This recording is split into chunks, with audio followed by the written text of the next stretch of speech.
here, I moved to Auburn. That's why, and we used to hang out in Winder too. That's why I was Yeah, like, because wait, Winder, you hung?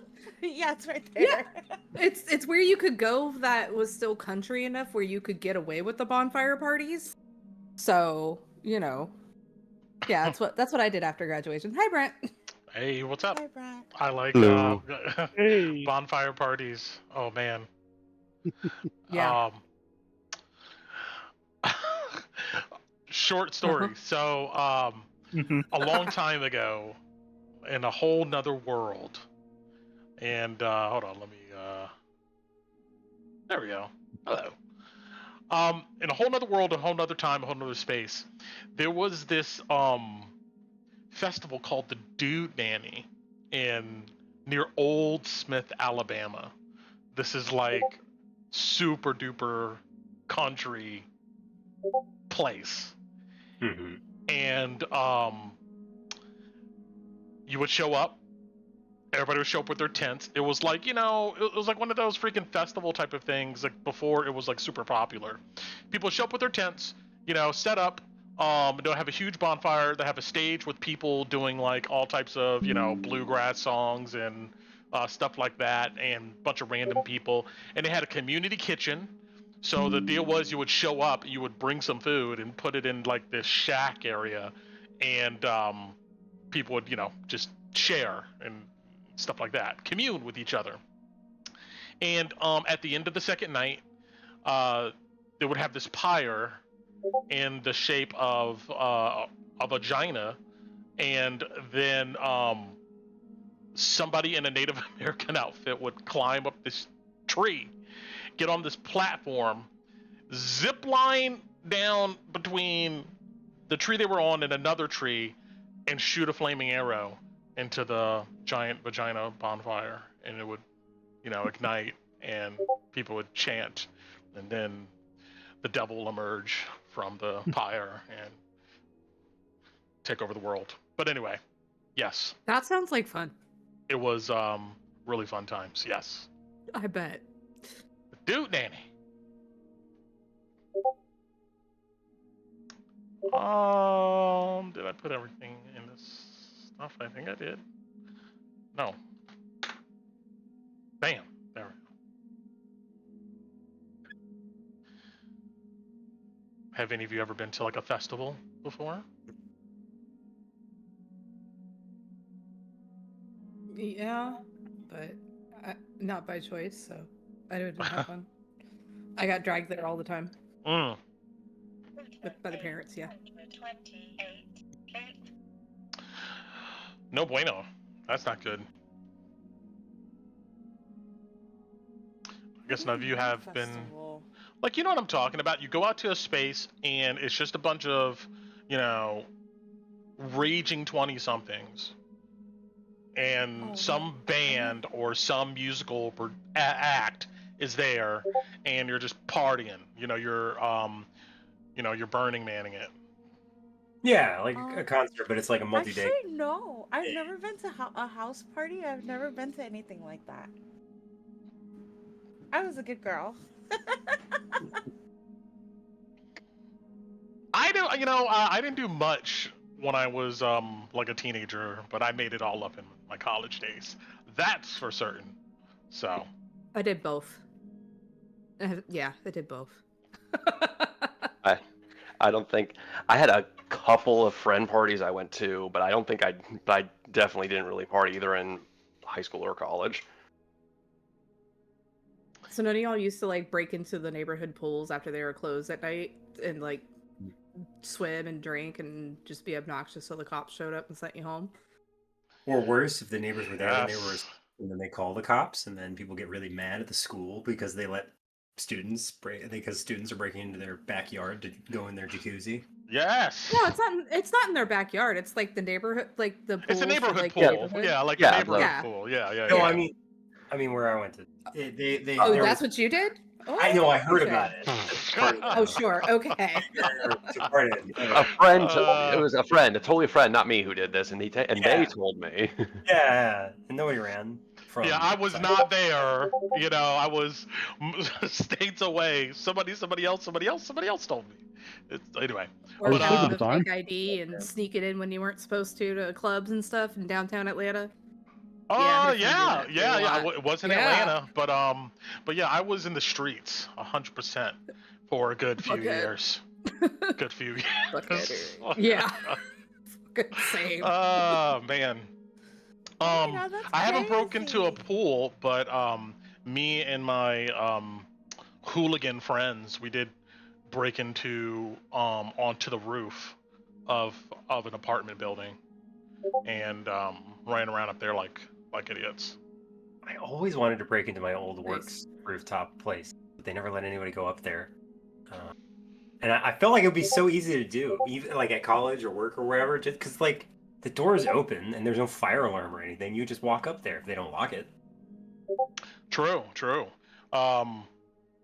We knew some guy who one of my I don't know how we knew this guy, but we knew some guy who knew the cable guy, and we didn't want to pay for cable. So but he gave us the key, or somebody gave us, I don't remember. Somehow we got the key to the like cable box, and so occasionally we would go there and like open it up, and you know. So somebody's cable kept going out for a few months as we would like switch it, you know, over to ours and watch Heroes. I think that was what was popping. Oh my gosh, We were trying to watch Heroes. Everybody wanted to watch that show. Oh, Yeah. shit. They did want to. They absolutely did want to watch it once upon a time. But anyway, yeah, because oh man, stories for days, Well, we ain't got time for that. So, but I'm glad everybody's doing good. Anything else anybody wants to talk about before we get into some recapping? Before we get back into the ruins of Drakkenheim? Dun dun dun. I'm gonna Oh, I take think I a was gonna- recap from wait, Shane unless Carl wants it. I was going to quickly add to that was the we were talking about like breaking into on the roofs and all that. The only one situation of that was back in the early '90s, but I was at Georgia Tech, was when a bunch of us broke out onto the roof of the Techwood dorms across from the stadium at Georgia Tech because Pink Floyd was playing the stadium at the time. Hey, you know, that's a sight you have to see. Makes sense to me. I would have been right there with you, buddy. Oh man. But yeah. We can't drop all of our tales on this episode. We got to spread them out. So let's leave it at that. Yeah. And some to never be told. You know, you needed to be there Amen to that. in order to, you know, experience it. So, all right. Well, who wants to do some recapping? Kaput will tonight. Hey, thank you. Take it away. You're Kaput. welcome. There's a reason for it. I'm sorry. Yeah, Kaput, Ron, you know. All right. So, when last we left our hero, we started leaving College Gate after taking a short rest and everybody reviewing the journal and the books. And we find out from our temporary party edition members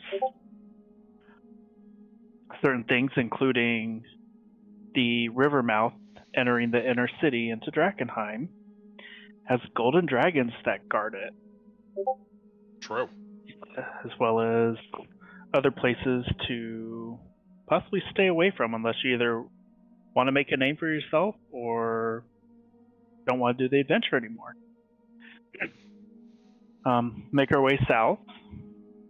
With their help, we get to move at an expedited pace comparatively to find a little town where we are looking for the original owner of Venus's stash. Yes, Arnold's stash. Arnold, thank you. So the other group stays off to the corner while Alice and Louie walk around the building. They find some dead skeletons or bodies that look like they have been dead for 5 minutes, but for some reason they've been dead for closer to 10 years. And looks like something sprang out of their bellies, which we have yet to decipher. Louis and Alice make their way around the building, come back, say, hey, we're all going to go on this other side. Exploring the first floor, Louis decides to go take a mud trip. Alice helps pull him out with a combination of rod and rope. And we all start making our way up to the second floor from the outside.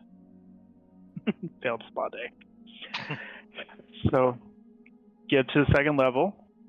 Louis does some master parkour with a rope to get to the other side, ties it off to a beam. Alice gingerly follows behind him, but stays there holding a rope. And while they're exploring, Inu says, hey, I want to go mud fishing. And takes a ration and puts it in the water, in the mud, where it sinks down and eventually disappears. Then she finds a trap door where there's some more mud and water. So she sticks a rope down and tries talking to whatever, if anything, is down there, and eats a rope. So then she screams, Torn runs down, make sure she's okay. Buddy sends Satato up to Kaput with the instructions of giving Satato the immovable rod to take up to Alice. That is done, and last we left off, Alice is getting ready to somehow hang from a ladder to undo a lock to get to the top level. Yes. I think that's about it. That was really good. All boxes checked on that. Thank you so much, Kaput, Ron. Either or, tomato. Take some inspiration. Awesome. All right. So, with that, we're going to hop into a brief diatribe into what has been happening on a different part of the city.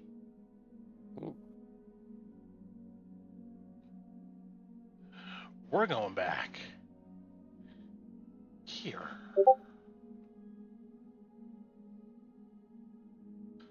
All right.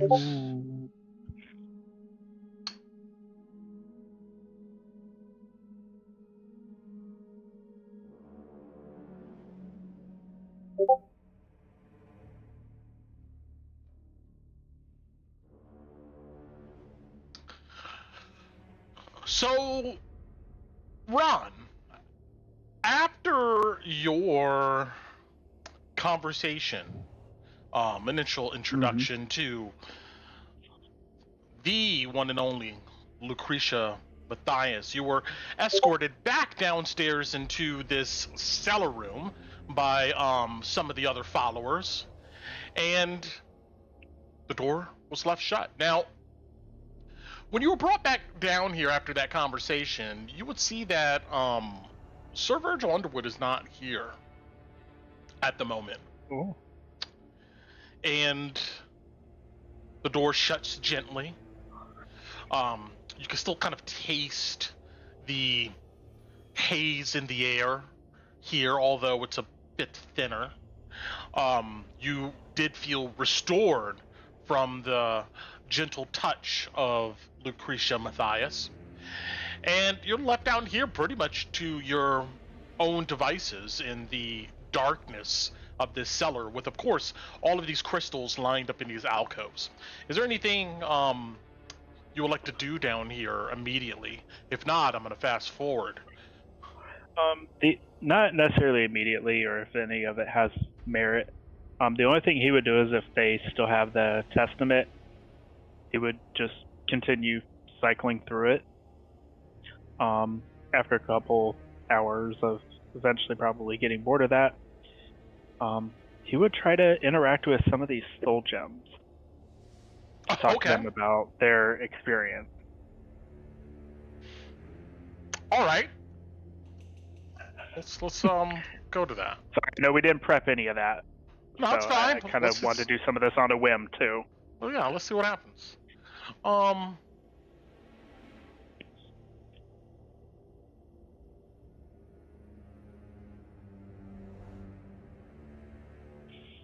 see here.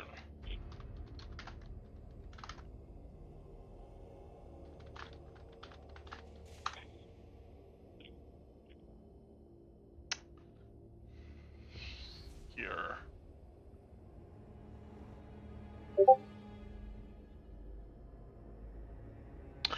You look at all these hunks of delirium. Most of them are large enough as maybe two of your fists put together. Worth a lot of coin, you'd imagine, if they didn't have these auras glowing in them. You pick one up. It's not cool nor warm, and you hold it in your hand. Looking into this, you just see its swirling octarine energy.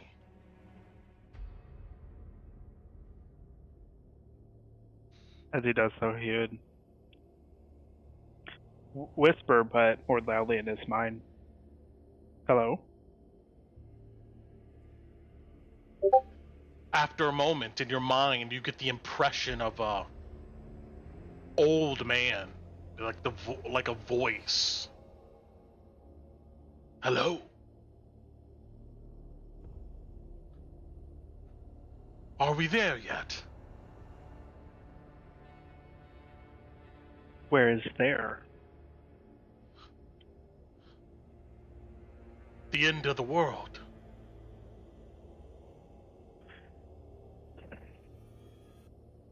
Not quite yet.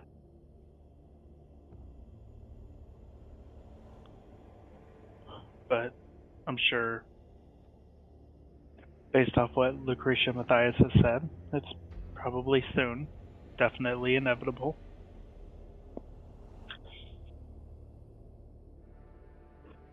You get like a feeling of agreement, but no like words. What was your name? William.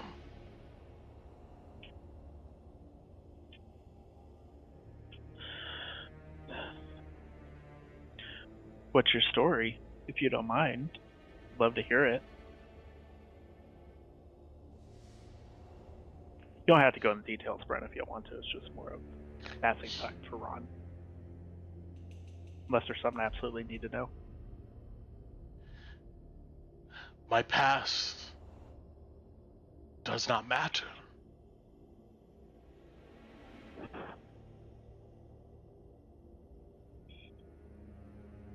In the end, nothing matters.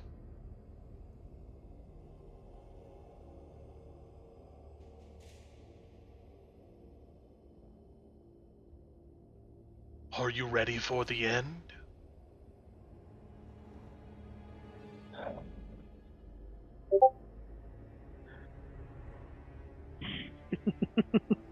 Sorry. You must Right. Go ahead. be prepared for the end. Well, if the end is the end, how should I prepare for it? Surrender everything.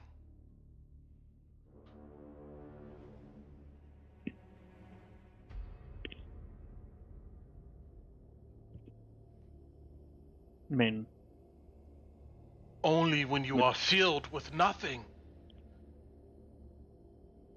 can there be a creation. Reformed. Born again in the new world.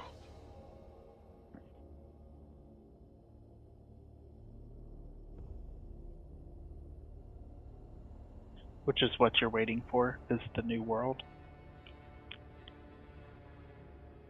It comes.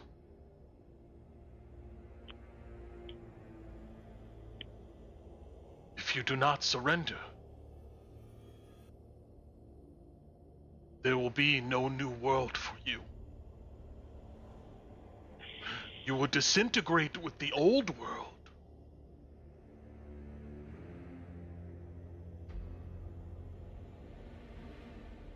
Do it. Do it.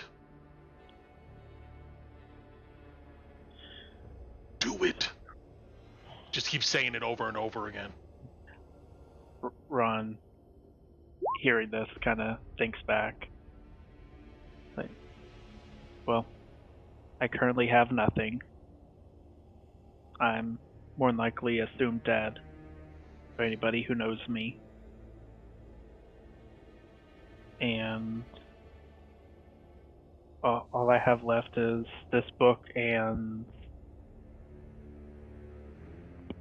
bowls of soup that are brought to me twice a day. I have nothing more to give.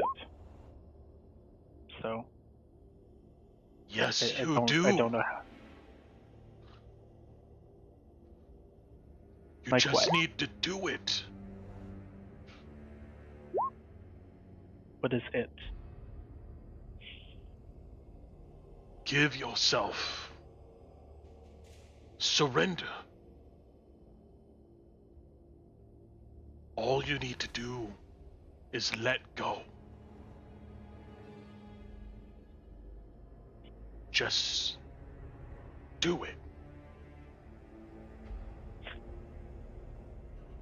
Do it. Can I make any form of check to I hear the words both player and character. I'm just not quite understanding. Or I guess I'm assuming we're talking about like surrendering in a religious aspect. If that's what Ron assumes, and yeah, but that's what he says. He just Okay. says, well, exactly what he said is, yeah, that's what he said. He just, how you want to take it, that's up to you. Obviously, you get a sense that this entity is not going to go ahead and lay out a bunch of theory to you. Understood.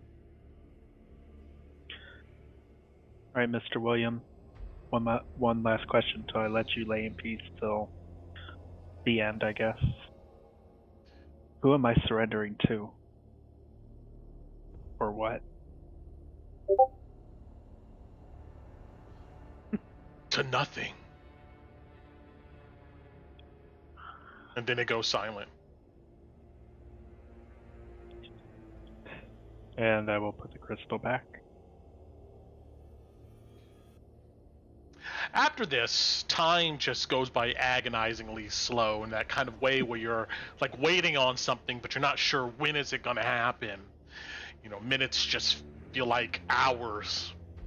Eventually, the door does open, and you see Sir Virgil Underwood is carried down by some of these followers and then laid on the ground.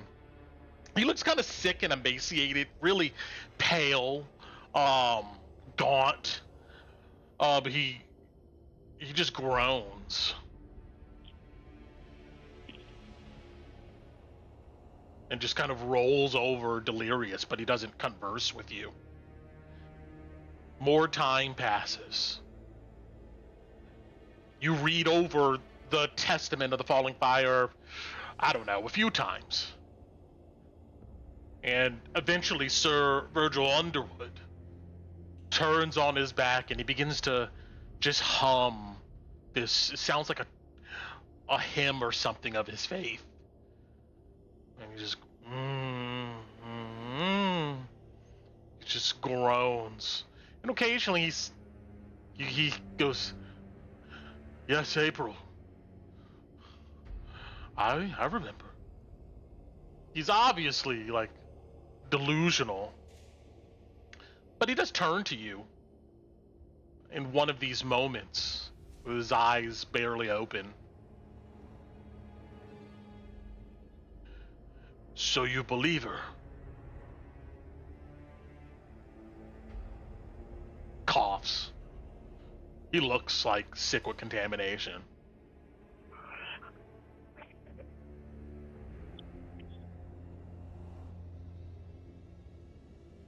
I believe there's truth to her words.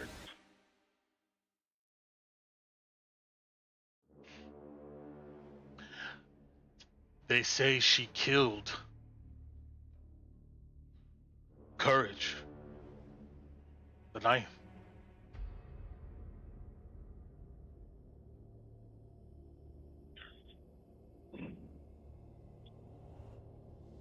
Her and Are her you followers.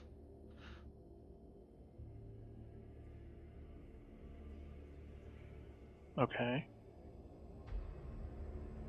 She can do it. He just kind of nods at you. She can do it.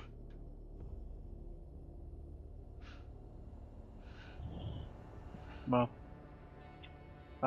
I'm leaving here one of two ways. And after millennia,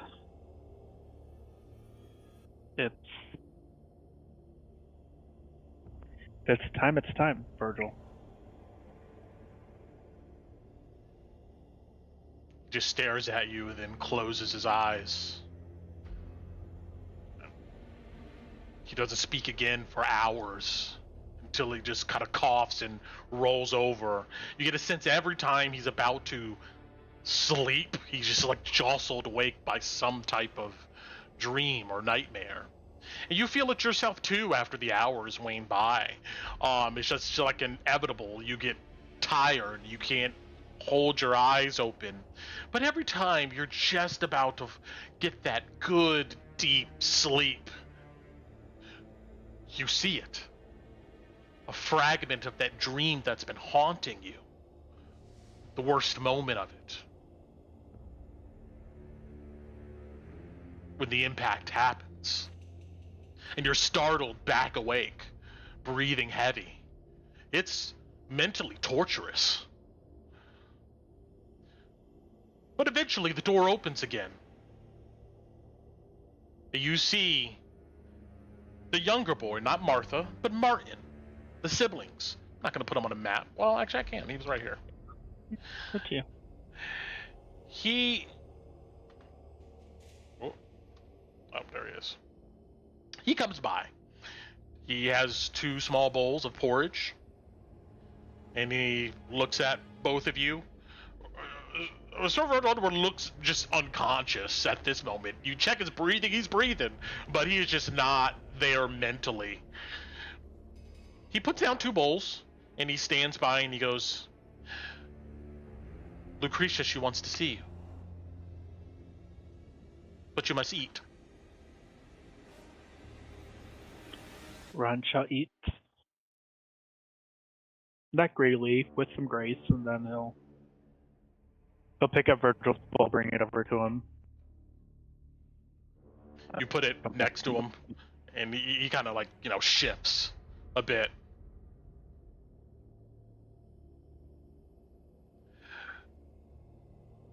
Martin then says, follow me. Mm-hmm. And we'll get back to what happens with that a little bit later. But fast forward here, back to Old Troll Tavern.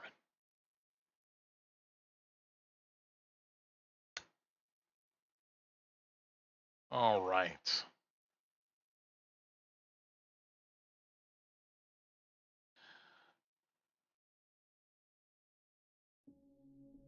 So last we left you guys, you were exploring this rickety tavern, groaning, aching, cracking in the wind. And we were about to get into, I think, Alice doing some Mission Impossible shit here. Yeah. So you guys are here in this moment. Ruined Old Troll Tavern. Dust, debris, grime, ruins everywhere. obviously Loey has the rope here. This is what I'm starting with. Now I know Satoru is you brought up the immovable rod. And you guys are trying to figure out how to get to this trapdoor that's on the ceiling of this tower that's kind of leaning a bit away from the main structure. So how are we doing this?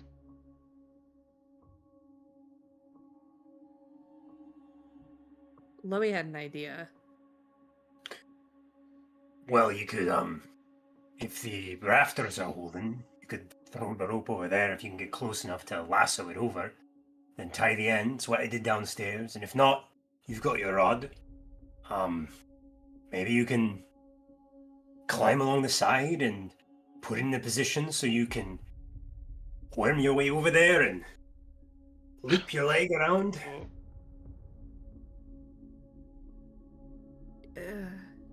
Could Satoru loop the rope around for me? Around the rafters? Is there enough room on these rafters, Brent? Yeah, you could do that. You see Satoru kind of like bob, up and down with agreement. If you give him the rope, so you want him to take the rope and loop it around one of these rafters that's supporting the ceiling of this tower here. Yeah. What are you doing next? And then he would bring it back to Alice. Okay. He does so faithfully. Right, yeah, and then... Okay, I'm trying to think. Because then I would tie one end can be tied to the immovable rod, and the other part is still tied around me. Is that what you were thinking, Louis? And I could use that rope, or am I doing it wrong? You loop it over the banister, right? And then you got a rope hanging near the trapdoor. Satoru brings you that end, and if I'm counterweight, or we use the immovable rod, you pull yourself up as close as you can to the lock, and holding yourself on the rope, or tying it around you like a harness, with your hips and around like a belt, kinda. You leg lock yourself in place and pick the lock. Unless you trust the ladder that's in front of it. I don't think there is one. No, I don't trust the ladder. So yeah, that's what Alice is attempting to do. Okay. So you look at this lock that's dangling up there on the trapdoor. It roll me an insight. Okay. We know it's new. Yes, this is true. Yeah, we do know it's new, yeah. 18. You get a sense that it's probably like maybe a multiple pin lock.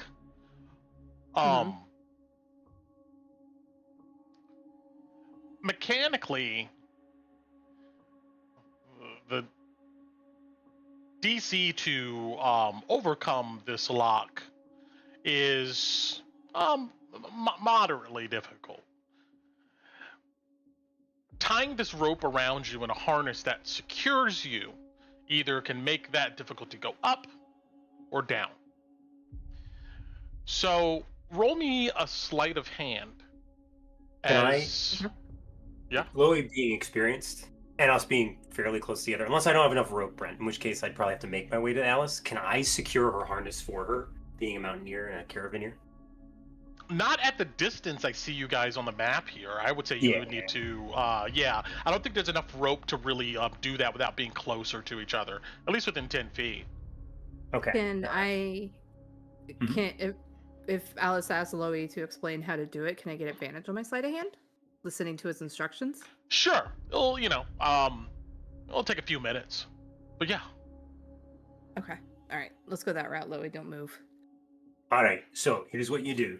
You start setting the loop under one leg. You bring it over like a belt. You put it under your other leg. It should be nice and firm along your back rear, all right? Once you got that tight, and then he explains the rest of making basically a climbing harness out of rope, effectively. Got it. Okay. I will get back to that in a second. I just want to see what everybody else is doing down here. So, meanwhile, on the second story of this building, we have Kolabadi, who I guess is channeling through Alice at the moment, and standing just outside of these steps. And then we have Kaput standing here in the second story. Pretty much, I guess, with some slack rope, and you could hear Alice and Loey talking upstairs. Kaput, are you doing anything at this moment? Well, the rope is slack. Is there anything stable enough that I could tie it off to around me? Or is it all kind of...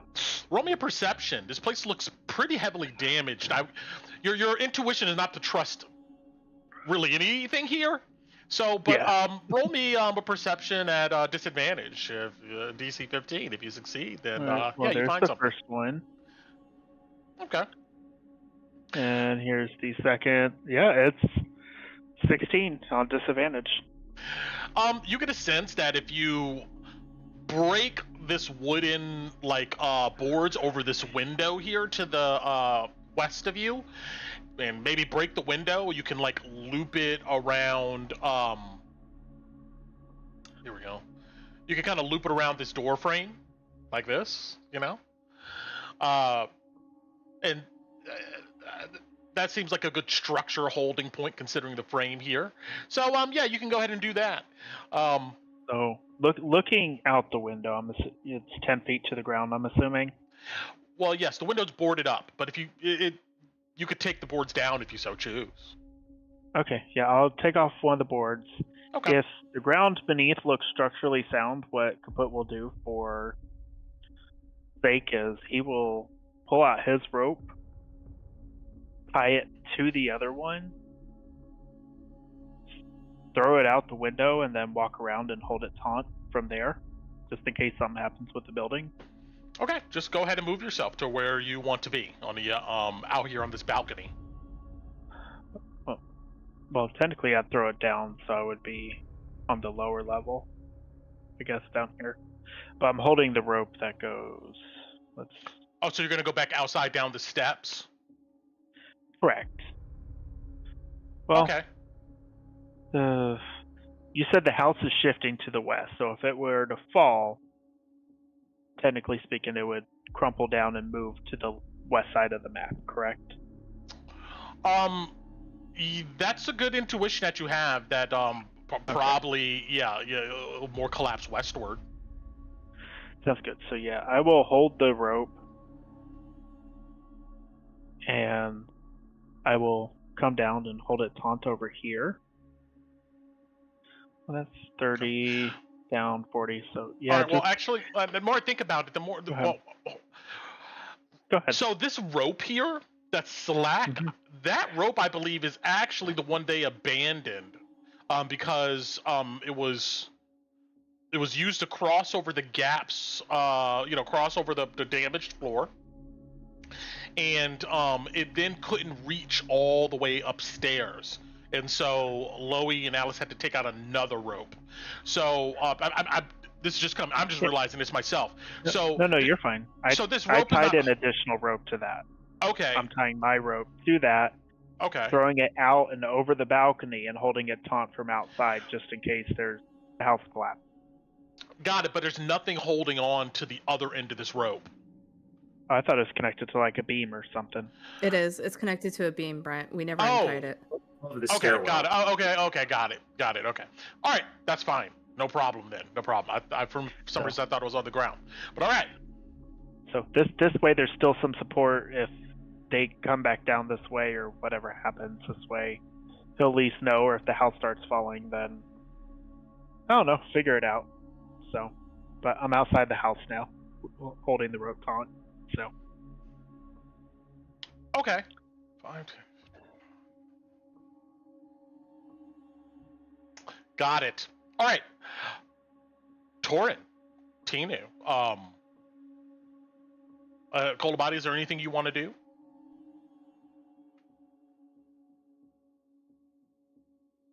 I was keeping an eye on this, on essentially the exit point for them, but depending on how things go here, their exit point would be jumping out of a window.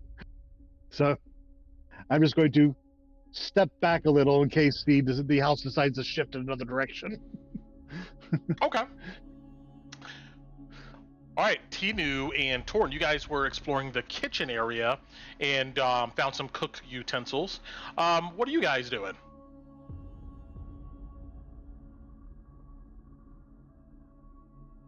Torn? Yeah, we kind of looked all around here and downstairs. I don't think we found anything. We haven't found anything of this stash. Did Alice and Louis come down yet? No, I imagine they're still upstairs. So the building was kind of shaking when we were inside. Maybe there's something we can do to enforce it down here? From the outside? That might be possible, yeah. Can I look around? I'm gonna drag Torn with me. I'm grabbing his coat jacket and we're gonna look around to see if, like, because I know he's strong, because I'm not. Is there anything that we can, like, do to help enforce the beams that are supporting the house up? Because when I was inside last week, it did shake. That's why Tinu left. Okay.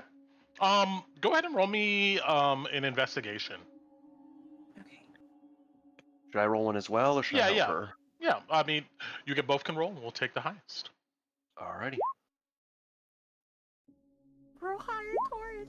15. That is higher.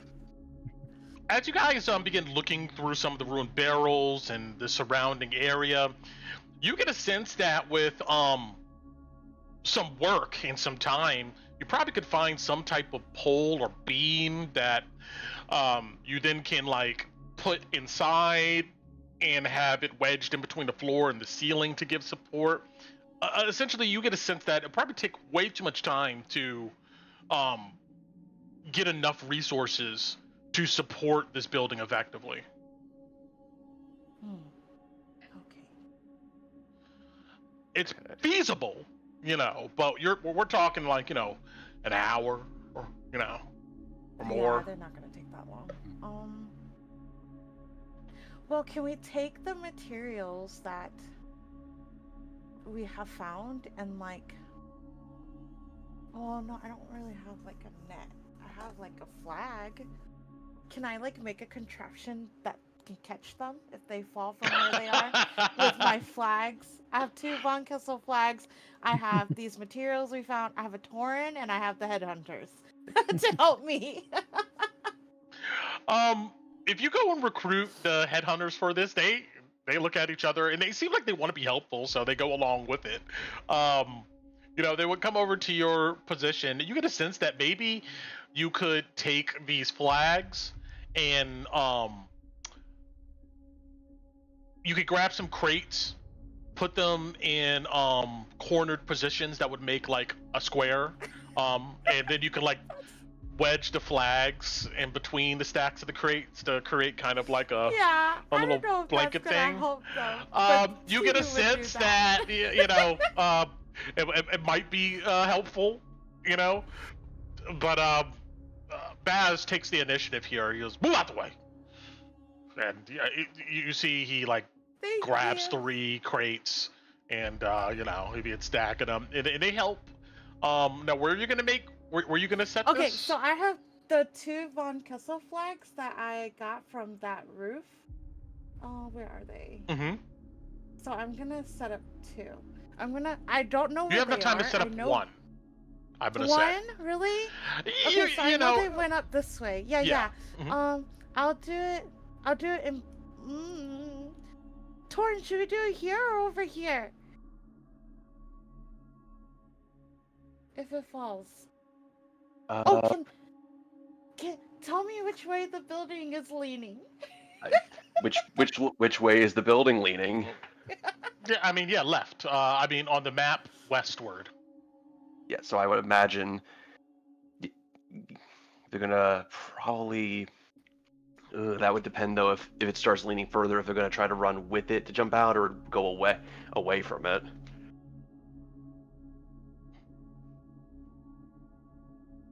Okay, you pick and I'll just set it up because Tina's like overstimulated now. Her So we brain's like- could put like you guys have enough time to get like a 10-foot square area. Like so. Let's just draw that.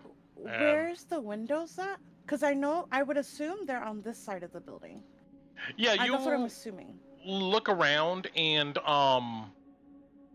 let's move you to the upper floors. So I'm gonna leave that there. If I put both of you over here, you should be able to see the window indicators on the second floor of this building on this map. If you walk around, you should be able to see Oh, like this is a window, is what you're saying. No. Don't you see like a little up here, like a little Oh, indicator? oh yeah, I do. Okay, Yeah. okay. There should be I might have to move them a little bit. But there's another one right there. So there's like a roof after the window. Okay. Okay, I see. Okay, so this side has roofs, so maybe we should do this side, Torrent, because this doesn't have a roof. And then there is a third story, where I'll just move you guys over here real quick, and you see another window right there. You should see two other windows on this side. If you guys go southward, you see another window right there. There's also another window here. Are we trying to be quiet?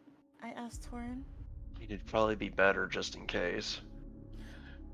Then there's some windows on the other up side here. of the building too. But this is what you immediately see if you're going to put it on this side. Oh, is it dim light out? I can't fly, right? No, it's daytime. Yeah, it's not. Damn, I was gonna fly and peek at the windows to see where they are. Then Okay, there is the very top floors over here. There's more floors? I mean, if my you're really trying to do goodness. that, just giving you your options. There's Okay. Thanks, bro. some windows there. Yeah. There's also windows around the tower, too. Oh, but the tower is the highest, right? Yes. This looks to be about 30 feet up, the tower. The most top floor. Oh, okay. So I'm just gonna assume that crazy guy would put it at the highest point. So I'm gonna do it right here. Is that okay, Torrent? That sounds like there's sound two- logic. Sounds like sound logic to there's me. Two windows here. So I'm gonna do it here in between Oh no. Like you said 10 feet? Yeah. So like just between these two. Like that. Yeah, I mean, like, I don't know if it's that big, but like Yeah, just in so- between the two of them. yeah, back over here. So we can Yeah, say I think that. it's already there. Oh, can we like angle it diagonally towards Sure. the building? Yeah. Okay. And I will tell the headhunters thank you. Yeah, they nod and they stand by, just looking at the building cautiously. Okay. Back to Alice Lowy up here doing the grunt work. So our sleight of hand was a 19. Nice. Okay. All right. It seems like you have a pretty good secure harness around yourself. Yes. Yeah, I'll start trying to make my way up to that lock. All right. So, we have one rope and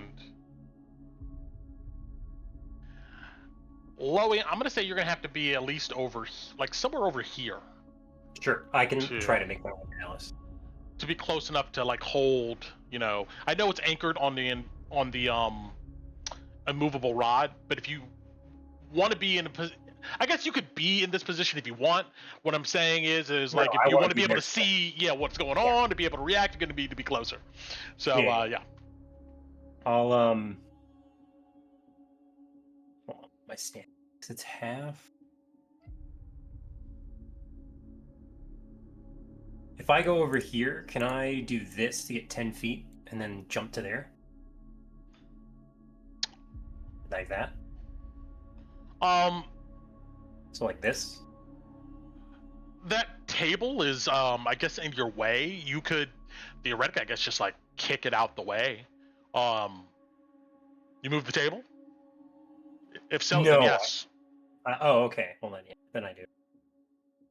Okay, yeah. You kick the table out the way, and then you're gonna kind of run and jump here. Yeah, I want to jump to there.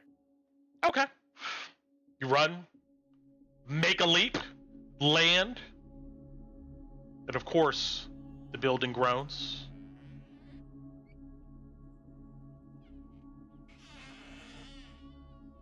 Under your steps. But yeah, you're able to land here. Meanwhile, Alice, all right. So you Yeah. have this harness around yourself. And I'm going to say the extent of this rope, 15, 30. All right, you're good here. I would say anywhere like where Satoros is at in these squares here, the rope is just not long enough unless, I guess, you redo this and add an extra rope somehow to be able to do what you're trying to do at this spot. So all I'm saying is that this is how long the rope can, how much slack you got, like anywhere in this area. All right. With that, all right. You have the movable rod secured in a location. The rope, I guess, is tied around it. And then show me where you move to, I guess, perch yourself or dangle over this hole, this drop down to the second floor. I mean, yeah, she would trying to put her weight more on the rope to keep her weight off the ground. Do that whole like where you bend your knees, put your center of gravity more so in your butt, and pretty much just start trying to pull up with the rope to get her off the ground as soon as possible, if that makes sense. Yes. All right. So you're able to go ahead and do this. You pull the rope in order to like pull yourself up, you almost like a pulley fashion. I'm gonna say Loey. We're gonna put you over here. Yeah. And I'm gonna say you need to stand there. You can grab that slack and kind of hold it. And with all of your strength, with your backpack, your gear, maybe you have your thieves' tool in your teeth. Yeah, absolutely would. Pull yourself up close to this ceiling and rock backwards so that the front of you is facing the ceiling of the trapdoor and the back of you is facing a plunge that goes down 20 feet or into the second floor and below, and you look down there. And No, I don't look down. Nope. Yep. Nope, Alice would not look down. Right at the top floor. And you know that feeling, like when you're in a weird space, like you're trying to fix like under the sink or under a car or something, or where your whole body has to be like tense in order to get to where you're going. That's what you feel. This is a really good core workout as you're trying to control the rope and your angle, and also trying to position yourself upside down where this lock is at. And you're sweating. And Loey holding the rope too, your arms are burning. I mean, like after saving Alice several times with this rope, you're starting to feel the burn here. Both of you guys are sweating up in this building as you look up after her. All right. This lock, as you're looking at it, I mean, you've dealt with these before. It looks like a triple pin lock. This is not the easiest way to open a lock at all. So this roll is still at disadvantage. But the DC is not higher though, as you have a good secure harness around you. So if you want to go ahead and describe how you do this, you can. Or you can go ahead and roll me a Thieves' Tools and at disadvantage. Can I, so the ladder goes up to this trapdoor, right? Yes. Okay.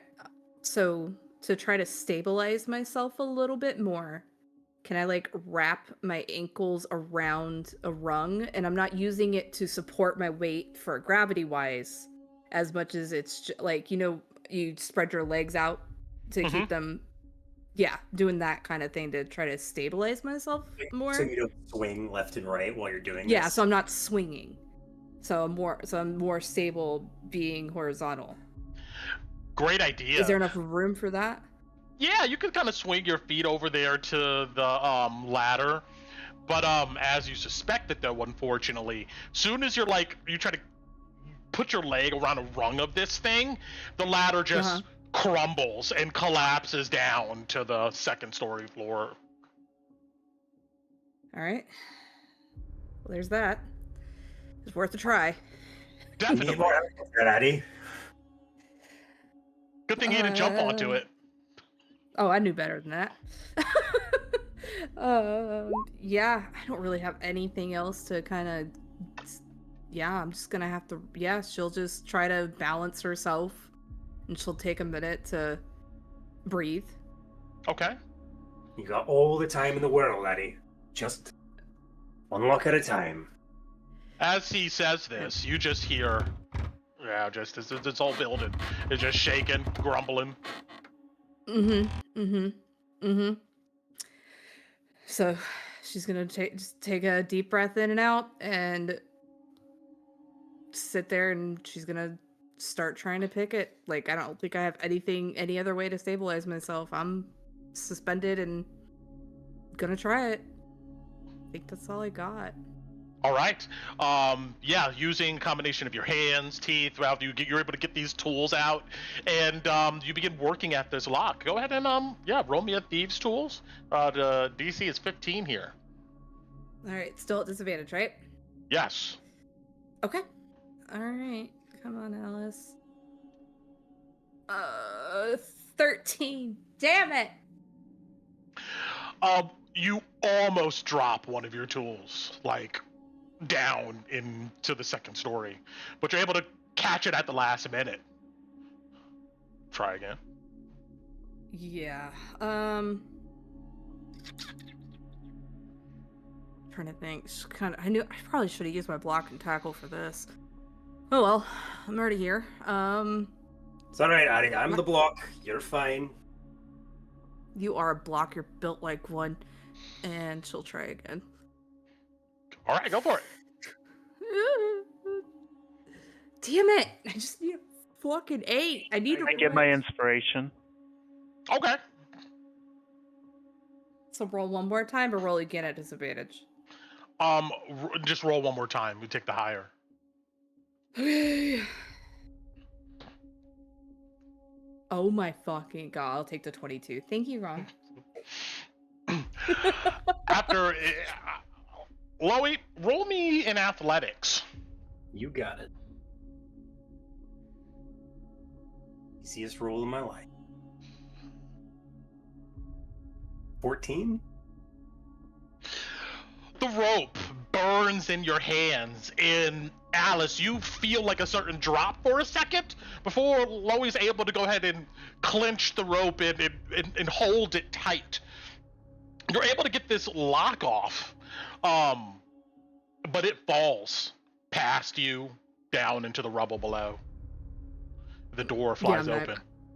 Yeah, I'm not even going to try to catch it. I'm not going to screw myself over for a lock. Even though I want to. Yeah, she'll look at Loey. Don't forget my rod. I won't. And can I climb up?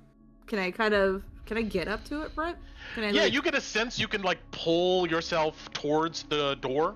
Loey can give you a bit of slack, and you probably can pull yourself up into this third or fourth story. Excuse me. Yeah, that's what I will try to do.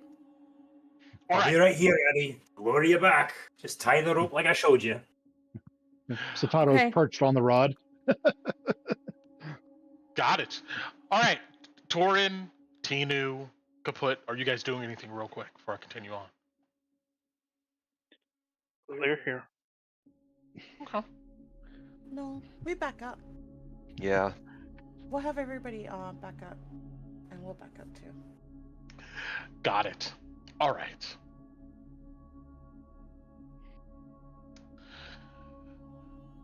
Let's see. We are in section. Yeah. All right.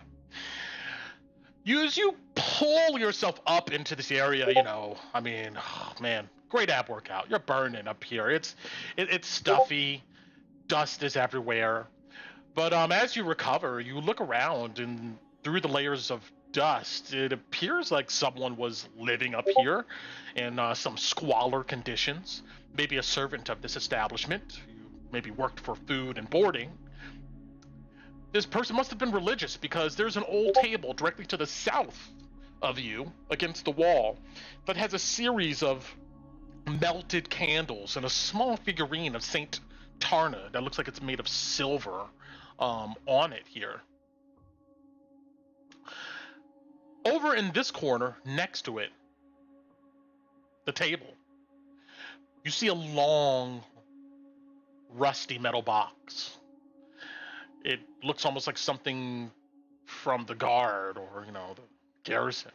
It doesn't look like it came from here. And there's no locks on it, just clasps. It's about 10 feet away from you. And so is the table. There's also some other windows up here that appear to be boarded up and covered in dirt. Okay. I also kind of speak out lowly, but she's like, Bati, you still looking through? Can you tell me if I can touch that box?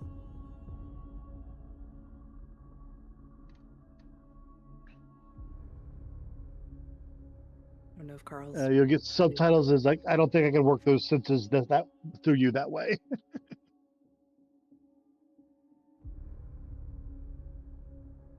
Okay. I'm scared to touch it. It doesn't have... Well, the thing was locked. How does the ground in front of where I need to get to look? Ah, interesting question. Roll me perception.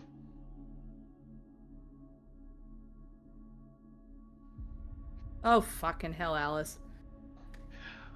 I mean, you see cracks everywhere. That's good. Yeah.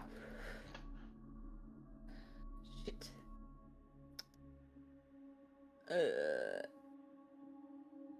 I need to get to that box, I bet. Shit. Alice rolled a 1. She doesn't trust anything, so I'm just gonna have to go the way I think. So there's more debris on this side of the floor. It all looks pretty bad, unfortunately.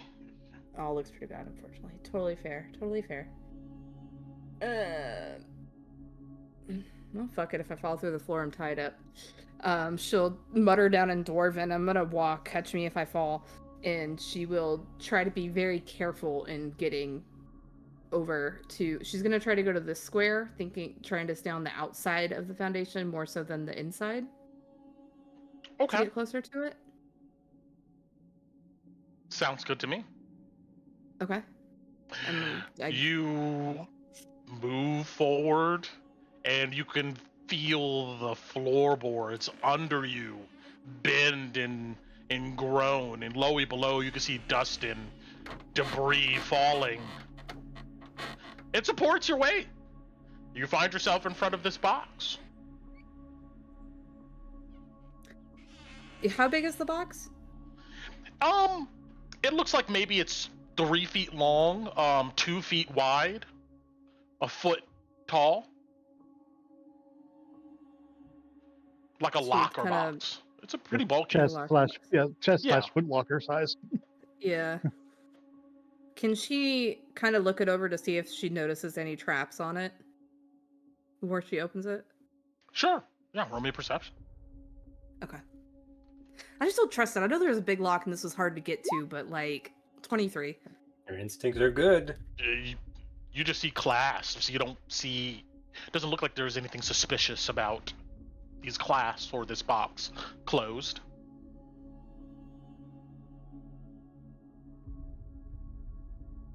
I guess I'm just. Should I grab it or open? She'll mutter and word it enough for Loey to hear. Well, no, she'll stand in common case so Body can understand. Do I just grab it or do I open it? How heavy is it? It's gonna be heavy, right, Brent? I mean, do you pick it up? No, I mean, but it looks heavy because it's. It looks heavy. Box, it looks right? like it's a metal box. It looks heavy. Yeah. You don't Or need do the you wanna- box. You just need the stuff inside. Can Satato bring me Tinu's bag? Sure. Wait. Oh wait, hold on. Sorry, I forgot. Body's out there with you. Never mind. Yeah. I'll tell you this much: you get a sense that this floor is under you is it's bending, it's holding you, but you don't know how much longer you got. All right, Brent. All right, so it feels like I don't have enough time for Satato to fly down, find Tinu, get the bag, and bring it back up. Is what you're saying? You don't. It does not feel good. This floor being up here. Okay. Yeah, that's a couple of minutes at minimum. You won't trap a cache after doing all this work at it. Just flip the box and grab what's inside. All right. I will listen to Uncle Lou and curse him from the afterlife if that's where I end up. I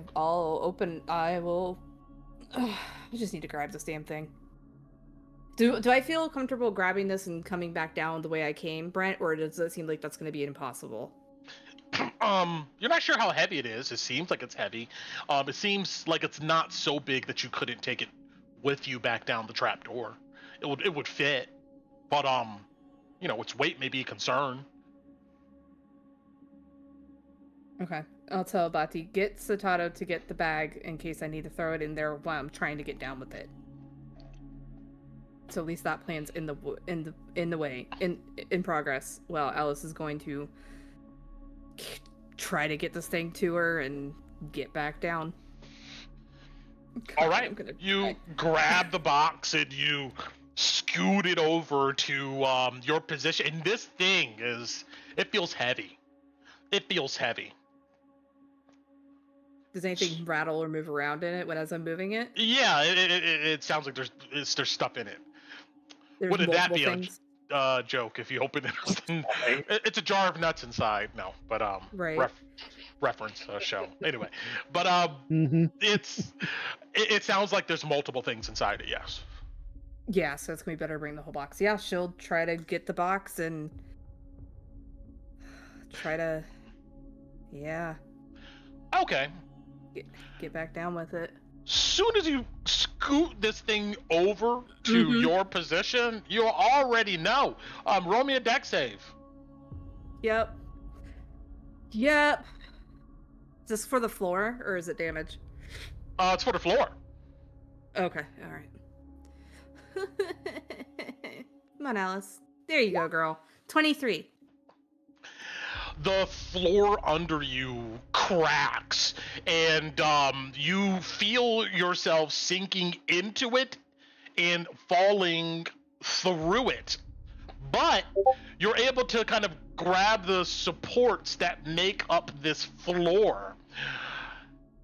The box itself goes tumbling down. You see it, Loey, fall past you and land with a crash in the debris below. If I see the box, can I cast a spell, Brent? Hold on, I want to make sure I can. If it's like a reaction, It says normally creatures. Can I target a box with featherfall? I'll give it to you. Okay. I don't know if I'm going to make this like a hard, fast rule, but for this rule of cool, we'll do it. You are able to gesture out. What's the verbal and material. Okay, you're able to go ahead and speak the incantations, and the box suddenly like just almost stops and then sinks in slow motion down to the second floor. And the lands. Oh, he gets it? You look down through the hole. Yeah, you can see that the box is down in the second floor amongst a bunch of rubble. It just gently lands. And through the collapsed floor up here, you can see Blowy looking up at you. You alright, Ari?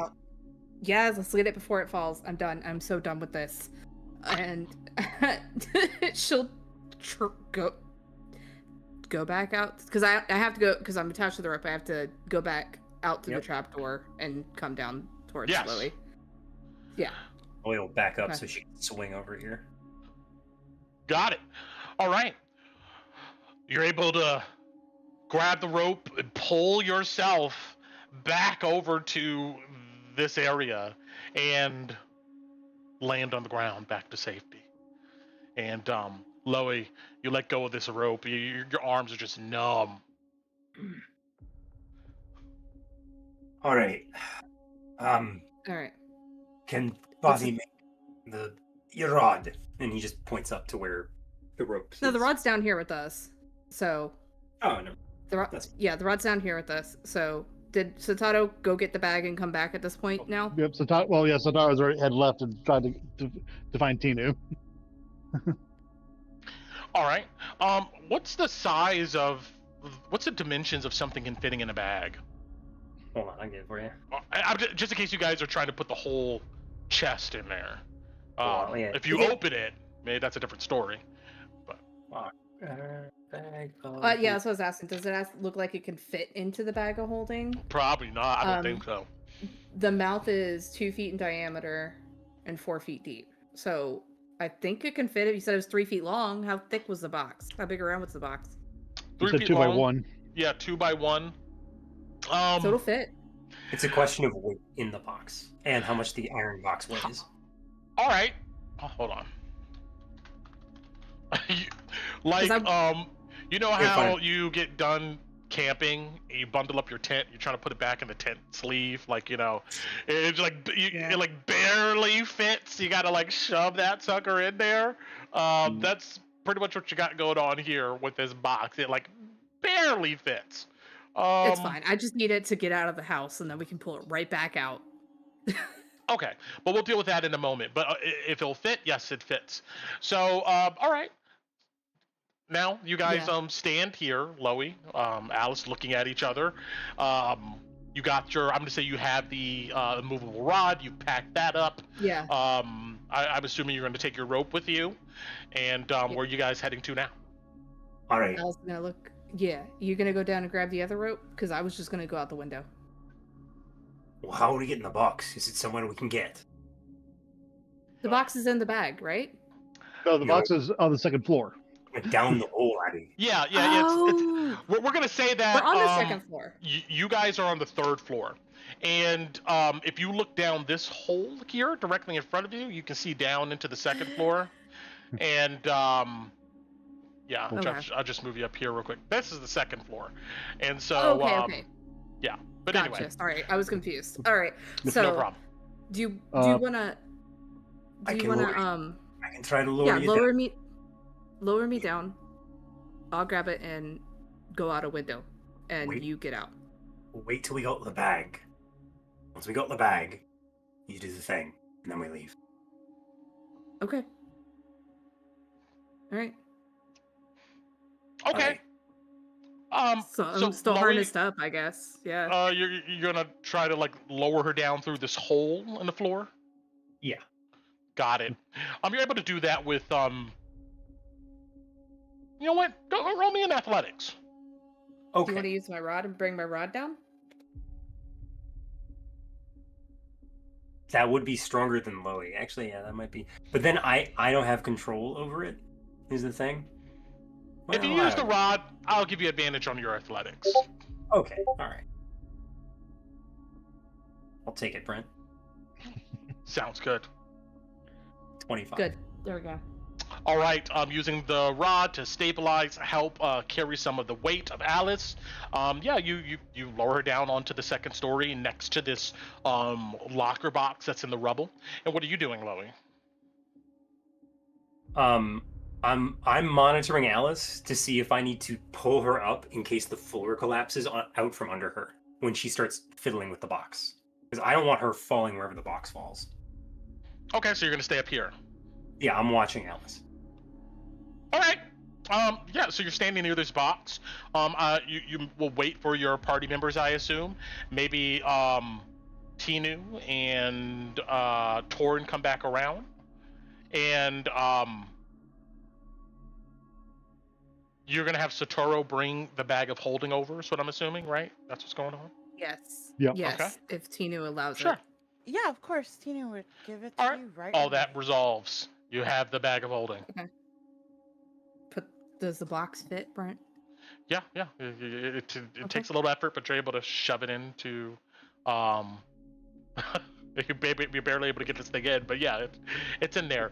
As far as weight is concerned, you can add. I don't know how much weight you guys have left on this, but That's the question. I Otherwise, think just vomits got out plenty. the Yeah, we chest. haven't filled it up quite yet. Yeah, there's only 60 pounds in there, I think. Oh, Yeah. it's got another We're fine. 440. Yeah, we got another like We're 400 fine. some odd pounds left. got it. Okay, well, you can go ahead and add 25 Weight of a steel chest. yeah. And you can add 6. You can add 27 pounds. And yeah, you put it in the box. I mean, you put the box in the bag. Alright. And then I would send I would tell Zataro, very pretty boy, go take it back to Tinu for me, please. And he'll like just flap his wings, like aching wings. Pick up the bag and take it to Tinu. Alright, if you guys can get out, you should get out before me and Louis try to get out. Just in case, right? Yeah, because I'm gonna have to leap probably over this hole. Yep, grab your rod and hoof it. All right, I'll let you guys move Yeah. your own tokens, but you're able to, I guess, back out of, the second story here, back down the steps. And, Loey, yeah, how are you getting down? All right. How does it look down there? You got a hole or a window? Yeah, sorry, the map moved on me. It's okay. Yeah, these windows are boarded up though. Right? All of them? Brent? Yeah, they all look boarded up. It looks like you could spend some time on boarding them if you like. Yeah, I can either board them or I can just dash out to the balcony and jump off. Is that What closer? about you? No, the windows are right here, but I mean, You how's need a the floor crowbar. look in front of the windows? I have one of those. Your last.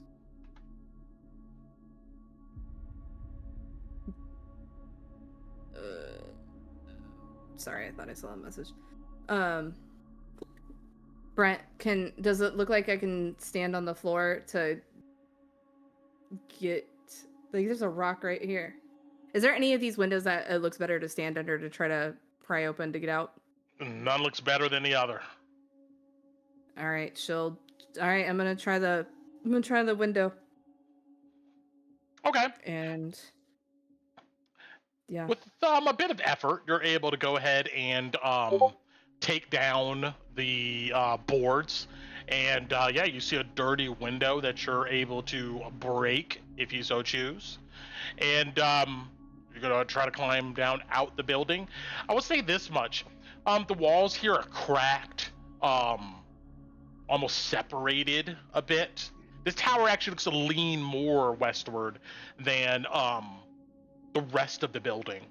But you see a clear path that you could climb the 10 feet down. Yeah.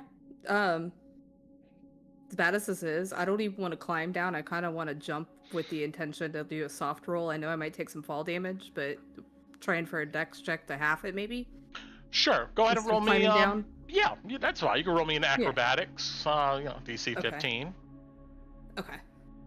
Like, I know I'm gonna possibly take some fall damage, but I don't want the dirty 20. Yeah, you're fine.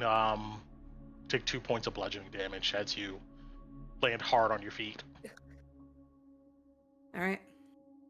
And she'll call up to Loy, I'm out. I'm Yeah. going to, looking down the Get away. hole, wrapping up the rope around his shoulder. He's going to leap into the hole and cast Featherfall on himself. Cool. Nice. You jump and then, like a pillow of air just kind of hits you as you land gently down here onto this second story. And do you go out the window? Yep, I was the same way Alice did. Loy Yeah. instinct climb though, so if you want, I can do an athletics check or my Yeah. climb speed. Yeah, just roll me in athletics with your climb speed. Sure.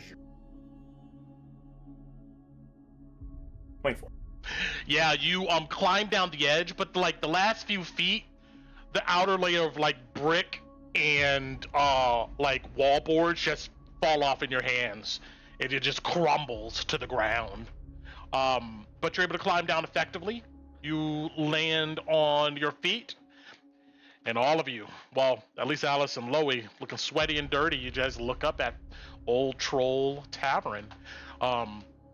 Just to point out, you guys do know that there was a fourth story that you guys did not really investigate, and The basement.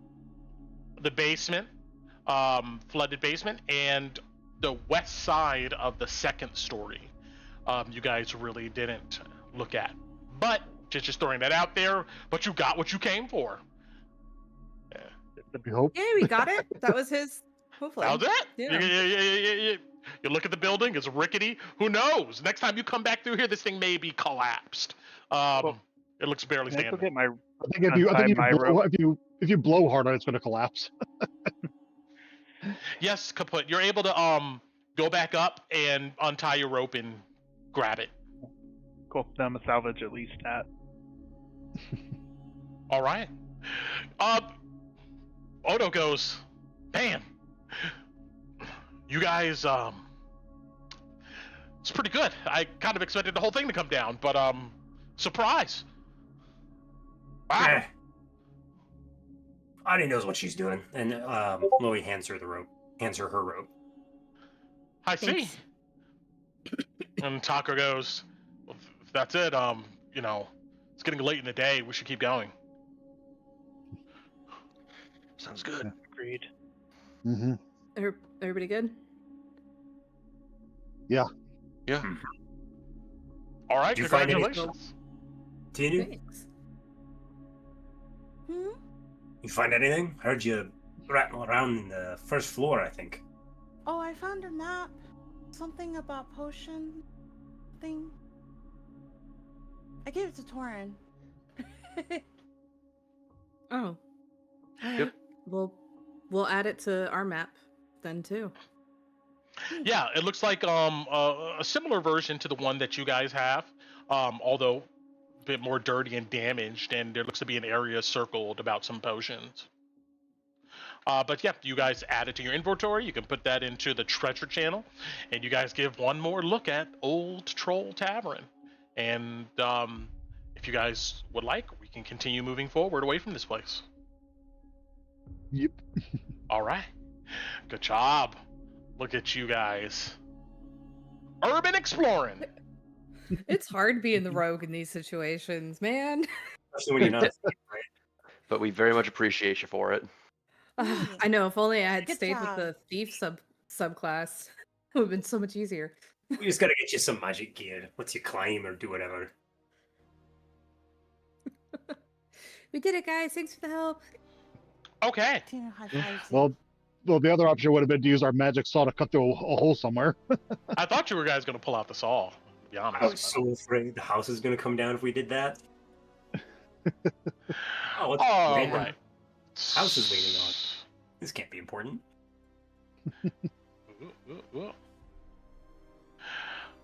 Okay. Time continues onward. as you guys navigate back towards Emberwood. Everybody, roll me a d20.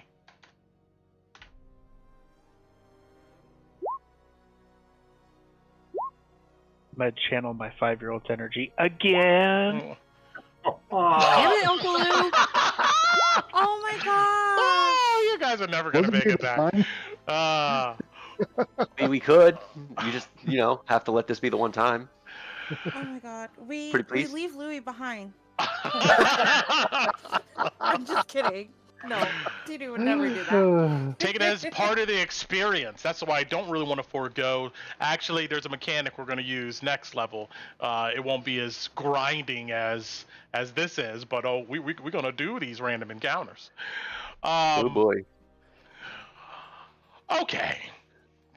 Maybe it's a good encounter, guys. We don't know. Like the mages, right? That was a good encounter. This is true. That was a good encounter. How about a magic wall that teleports us through time?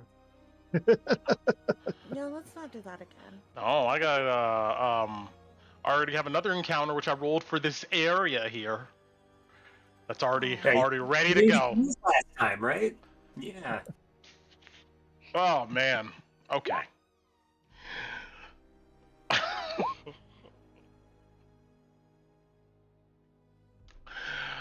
You all navigate these ruins for the next hour and a half or so, and the sun is definitely not noon anymore. It looks like it's approaching evening time.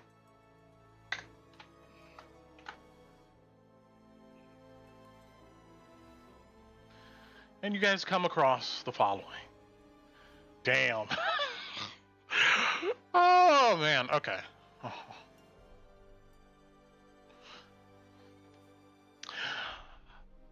You come back to the warehousing area of Drakkenheim, and you navigate this maze of crumbling warehouses. Your eyes suspiciously peering at every dark window, door, and every shadowed alley.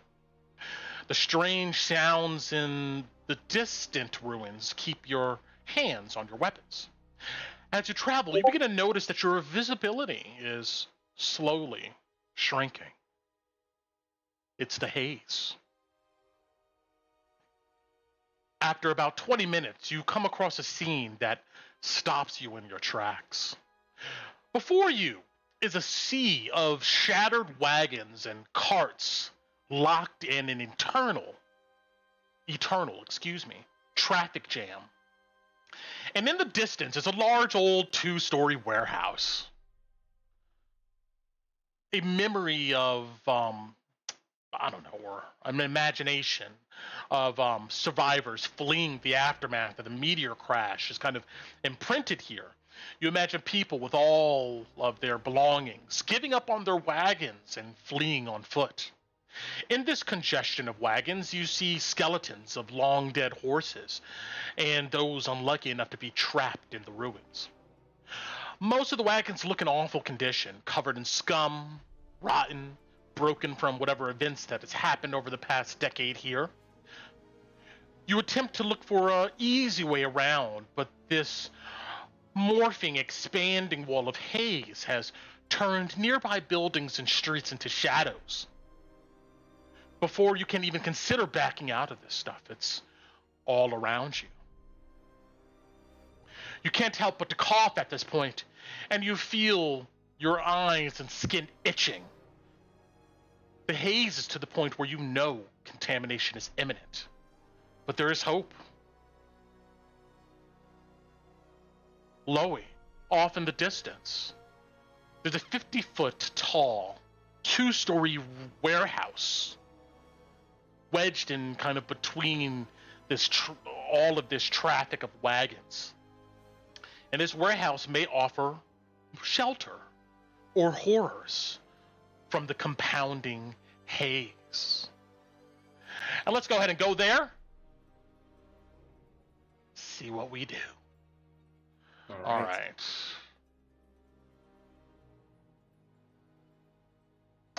I gotta put all of you guys on this map.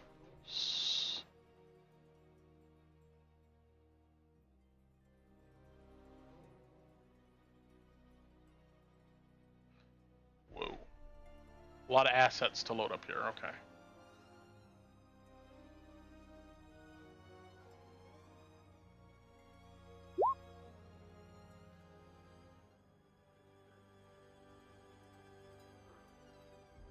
Chloe. And Tinu on Torin. All right.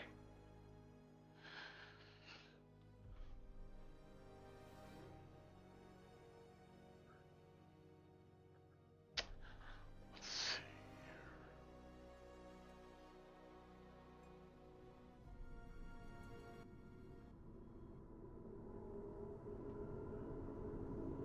This is what you see before you guys.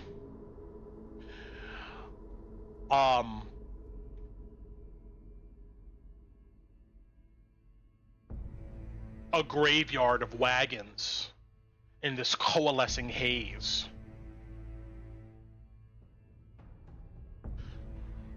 Off in the distance, maybe 100 feet or so beyond here, you can see this warehouse.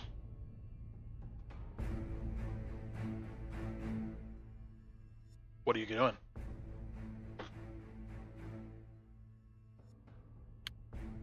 There's a warehouse that way. If we make for a dead sprint, we can make it and get out of this dumb haze. Oh, he says. Yeah, okay. Alice will be like, all right. Alice has a mask on. Okay. She'll be like, I can't see as far though. Don't leave me. All right. Do you want initiative rolls, Brent, or do you want to just move our character tokens? For now, you can. Let's just move. I'm gonna move everybody up to the warehouse. All right.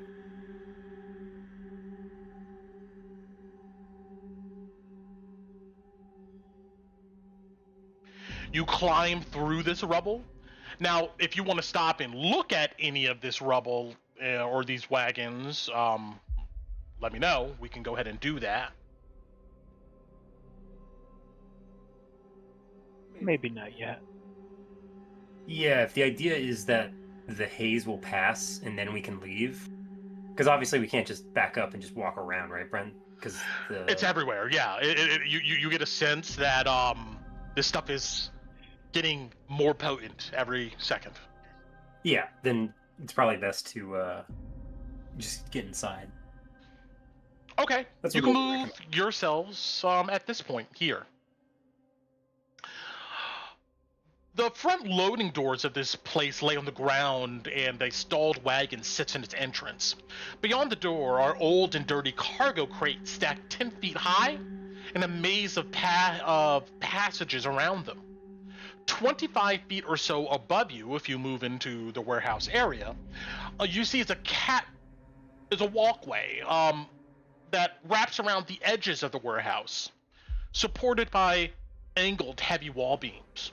Crisscrossing the gap of the wraparound catwalk are massive wooden beams, and old industrial cranes are mounted on top of the beams and under them.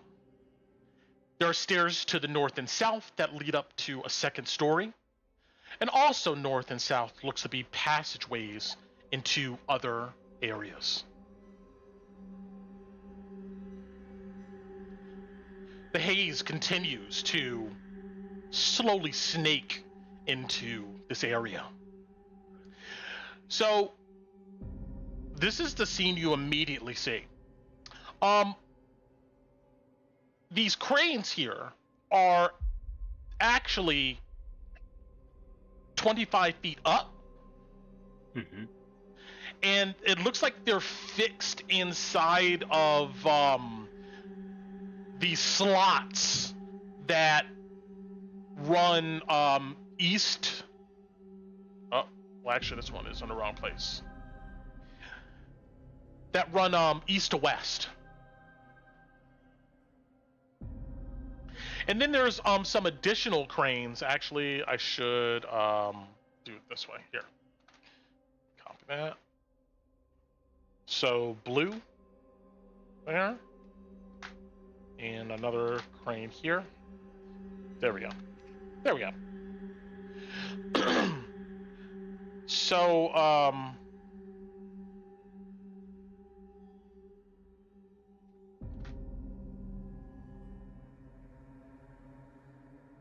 I have it backwards.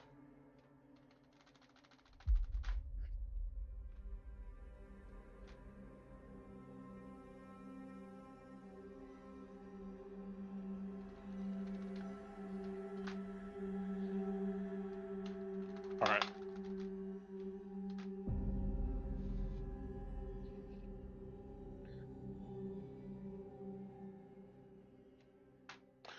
There we go.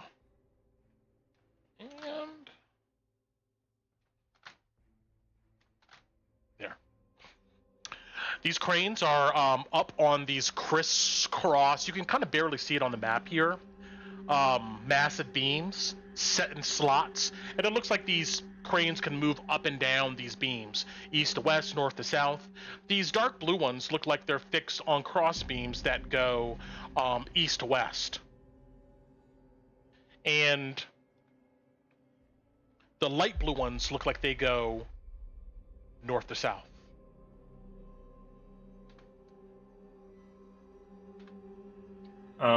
Brent, is there like an office or something up on the next level, like a room that has like walls and a door that we could like insulate from the haze? Kind of like what we did when we were trapped in it last time. From down here, I mean, it's 25 feet up to the second story floor. You cannot see any rooms from downstairs here. Okay. Now, you do see that there's passageways downstairs here to the north and south. Oh, they go down. Oh, I thought those stairs went up. Got it. Yeah, anytime I put an arrow, it's indicating stairs going up. Oh, so they do go up towards the ceiling. These stairs go up to a second story catwalk. And there we go. Let's put this on the map.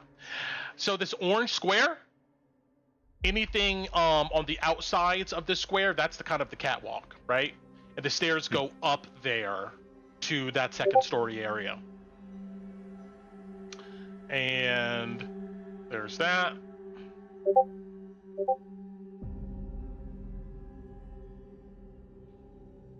Yeah, so what are you guys doing?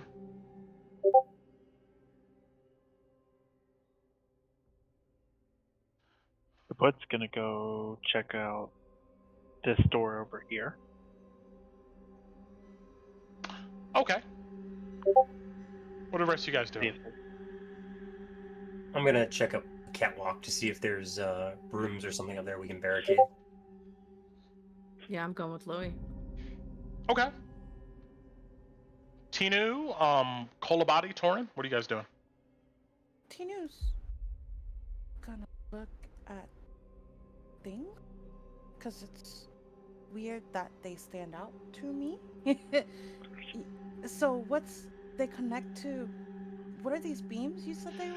So Just the beams of the building? So there's the orange line designates that there is a catwalk that wraps around this building, and anything inside of the square, the orange square, is kind of an open space leading up to that second floor. Does that make sense? Yes. Okay, so the light blue and dark blue rectangles indicate these are massive wooden beams that look to be connected to the floor of the second story balcony area, and they crisscross that open space. Fixed to these wooden beams looks to be old ruined cranes. What is there anything on the crane? Right now, they are 25 feet up above you on these crisscrossed beams that are connected to the second story. Oh, like what Carl posted in Discord? Yes. Kind of like that, yes. Okay. So the crane is above you. This is not on the floor. These are mounted to these wooden beams, which is color-coded as light blue and dark blue. Oh. Yeah. Okay. Yeah, essentially they use that to like use the cranes, pick up a crate, pick it up, and move it so it can drop it onto a wagon. Okay, so if we can't look at the crane directly, then Tinu would just follow everybody else. Yeah, down from your current position. Yeah, I mean it's kind of high up, but so right now Kaput is going to the north here. Alice and Loey are going upstairs to the second floor. Where are you going?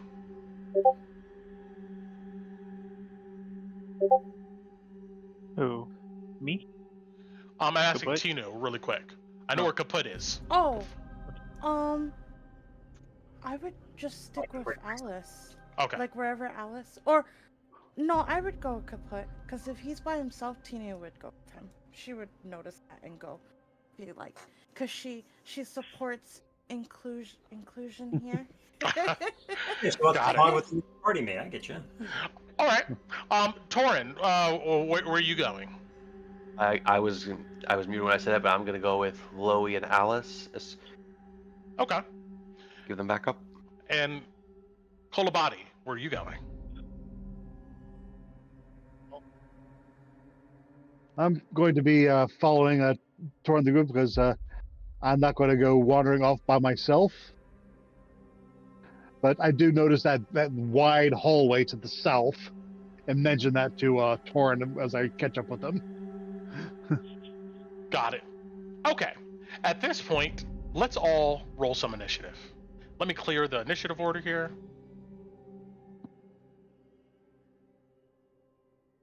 The headhunters are with you guys, and they're going to follow just where the most group of the party is. They're going to follow them, unless you guys tell them to do something otherwise.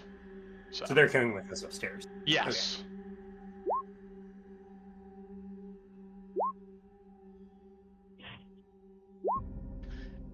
And they're just going to go on an initiative order of 1, and they're just going to follow you guys unless you tell them to do otherwise. It looks like you guys got it under control. You're the heroes. We're professionals, all right? Yeah, you are professionals. All right. So let's start with upstairs first. These stairs are a lot better condition than Old Troll Tavern. Sturdy, industrial, wooden stairs leading up to a second story.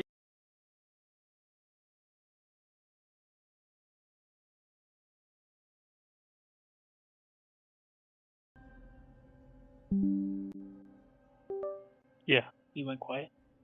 Brent, if you're talking, you died. Yeah. Your Oh no, webcam I just froze lost too. camera. Hold on, we gotta give him a sec to reload. Wait. Brent, you died on Discord. Leave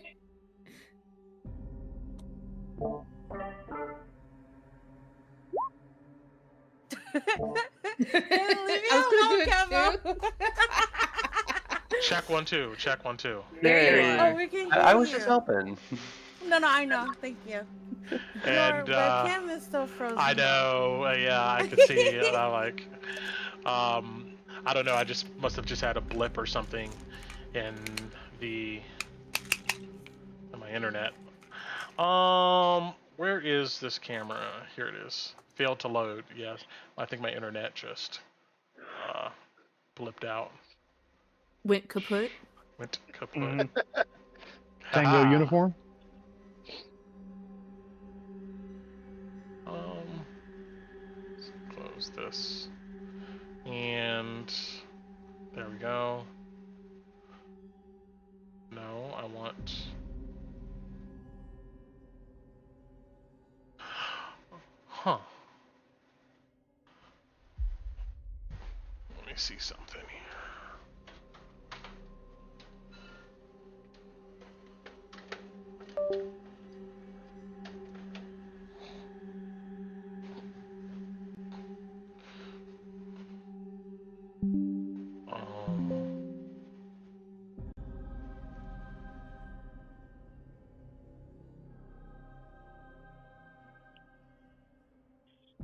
Let's see. I think we're missing initiative from Torin.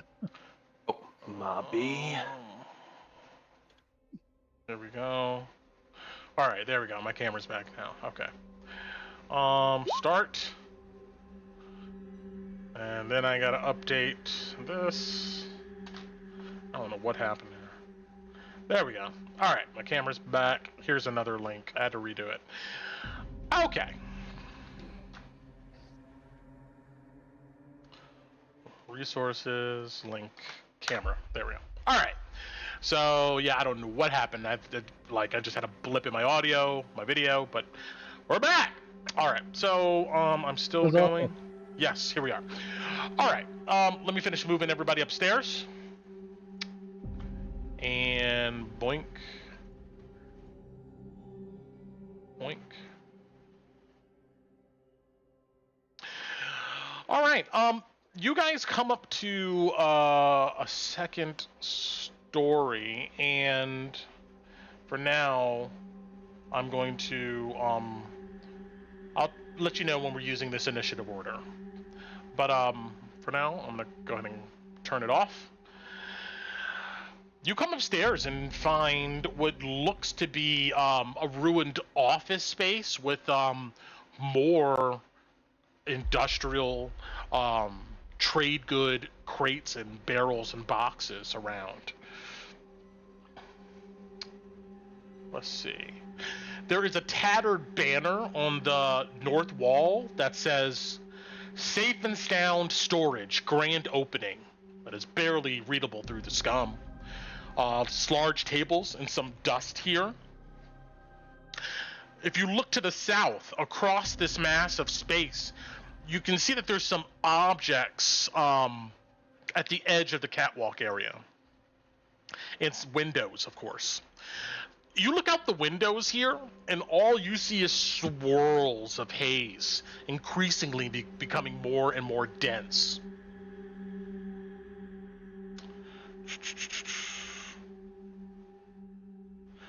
That's what you immediately see. What are you doing up here? All right. We need to find somewhere where we can, do what we did last time when the worm came. You all remember that? The worm? Oh, no. Yeah, we were hiding out the apartment buildings. Yeah, it's nowhere up here, right? That we can see? Mm-hmm. Well, we're hoping to find somewhere where we can cover up and remain safe for an hour while this whole thing blows over. Hey. Looks like there's any.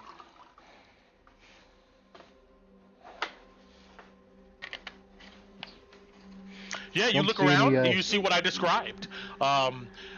Dusty, dirty warehouse. Looks like a break room maybe area. Some type of activities to happen here, and there's a banner on the wall. And there's a bunch of other things here. You could look at it if you so choose, but yeah, what do you guys know?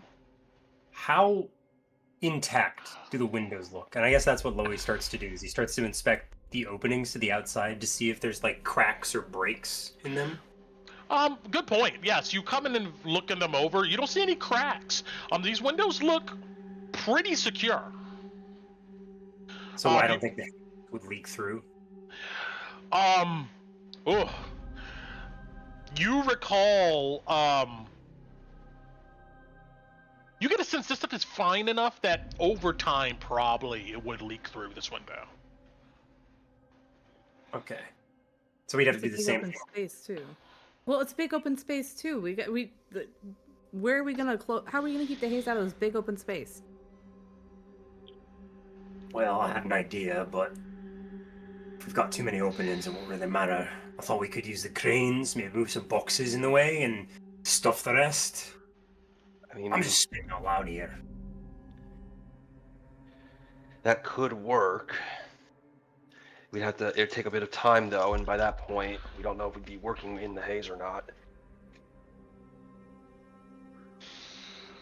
Could put us at a doorway. Maybe that's something smaller we can do. Maybe. Brent, just to make sure, this is just going down back to the bottom level. It doesn't go up further. Yes, there's no third story here. You look up, you see massive cross beams, and then a ceiling, a roof 20 feet up. Yeah, the steps just go back downstairs to the bottom level. It might be a bit of a squeeze, but Kaput did go to that door. Maybe there's something in there that would be a lot tighter, but would probably be able to keep more things out. Smaller space would be easier, and he's right on that.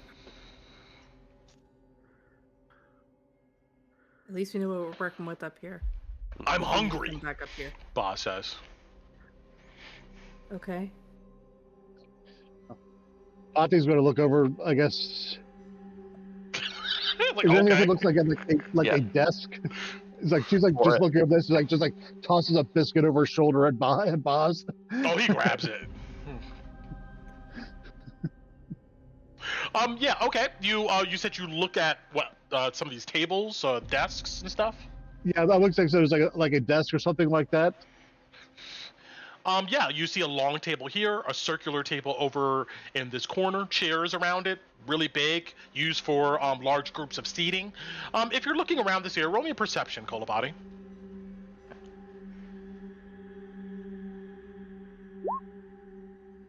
15.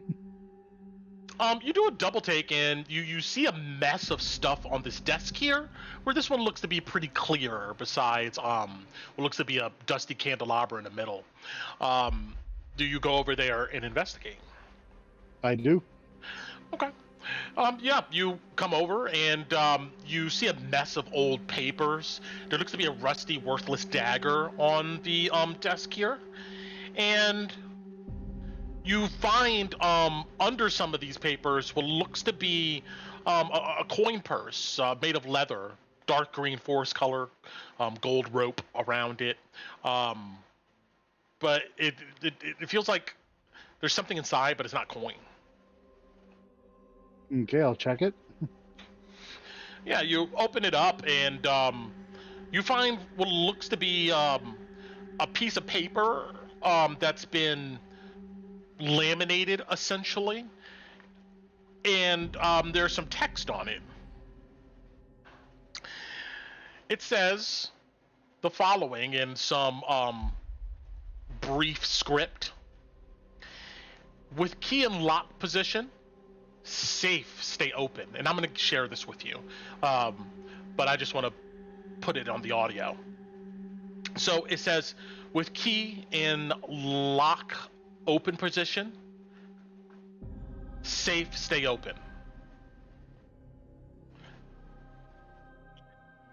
It then says, state duration, with key in hand, safe, close. Then, under it, that's all on one line, it says, passcode 7548, release binding. Then next to it says passcode 748, then state bind to me. Then there's a note under here hastily written that says, remember, with key and lock, unless owner, quote, bind to me only works for 24 hours, and it reverts back to its owner. So I'm going to share that with you so you have better context, but I just wanted it to be on audio here. So, Okay. let's see here.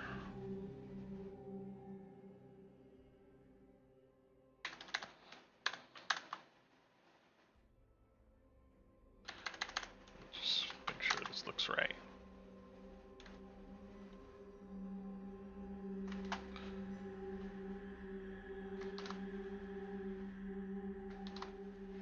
If you guys want to do something else, I'm also listening here. Let me know. Well, I would gesture Alice over, looking at these instructions. She'd come over. Well, just it's like what I probably thought. Bonded warehouse. There's a secure lockup somewhere here. She hands the card over to you. Oh. Okay, I guess Any hope that the key's actually here?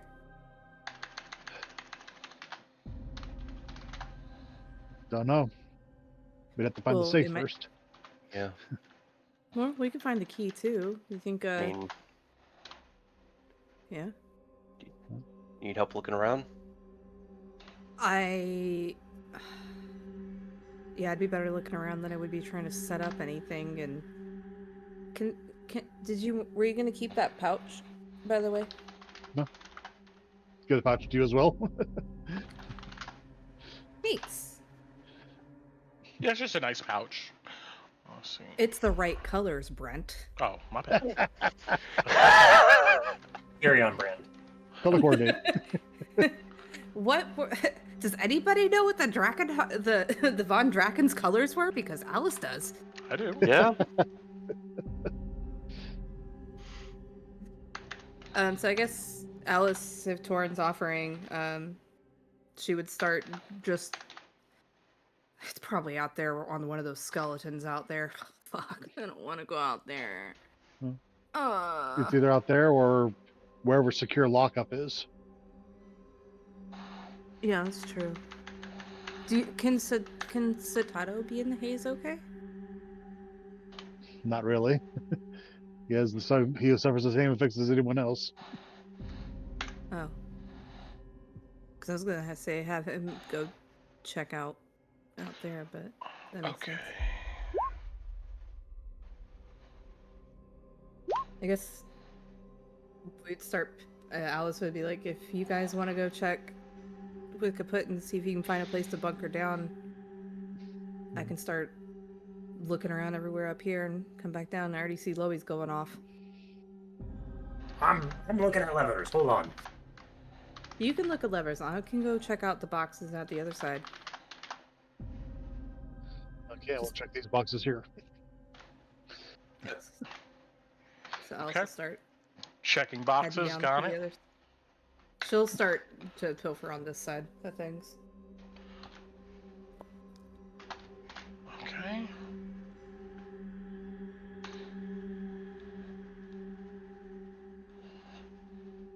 And yeah, Brent, Loey's gonna fiddle around with some of these little levers to see if the cranes are still movable. Okay.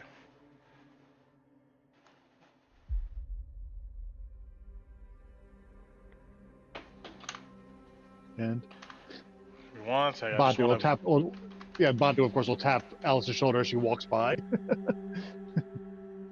Keep eyes on her.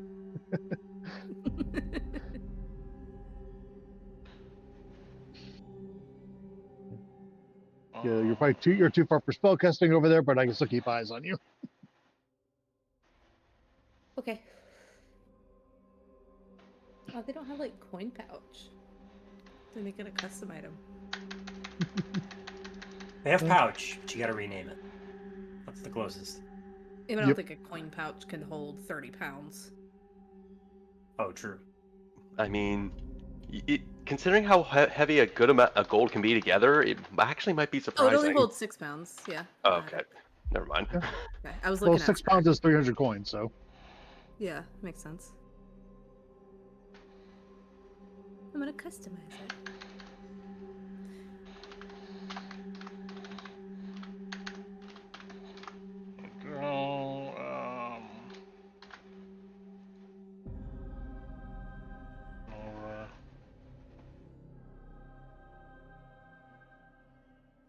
Okay, there we go. And it doesn't make sense, ask me, and I can make it make sense. Let me go ahead and share this. Okay, and general. Bam. Okay, so that's essentially what it says. The little card inside of the pouch. All right, I heard folks are going to be looking through some crates up here, and then Alice, you move to the south. Loey, and you're looking at these cranes here. Understood. Okay. As Torin, Kolabadi, Alice, as you're looking at these crates, most look busted by open by prior scavengers and adventurers, and what was valuable from them was probably taken, but some higher up or in the center of the mass of these crates haven't been touched. You get a sense with spending a bit of time, you could use something to open these nailed shut crates. I have a crowbar. Okay. Torin, Kolobati, are you trying to do something similar? Hello. Yeah. Do you have a crowbar? I do not have a crowbar. I have a sword, though. Okay. You've been hacking into these, Kolobati? I provide moral support. I will say, like, if I can somehow get the tip of Twilight under the edge, I would technically have leverage similar to a crowbar, in a way similar to a crowbar, I suppose. All right. Alice, go ahead and roll me strength athletics with advantage. Who? And Torin, you do the same, Alice. just a regular roll. 24. 13. All right. You're able to. Torin, it just takes you a few times, but you're able to pry one of these open. Same thing for you, Alice.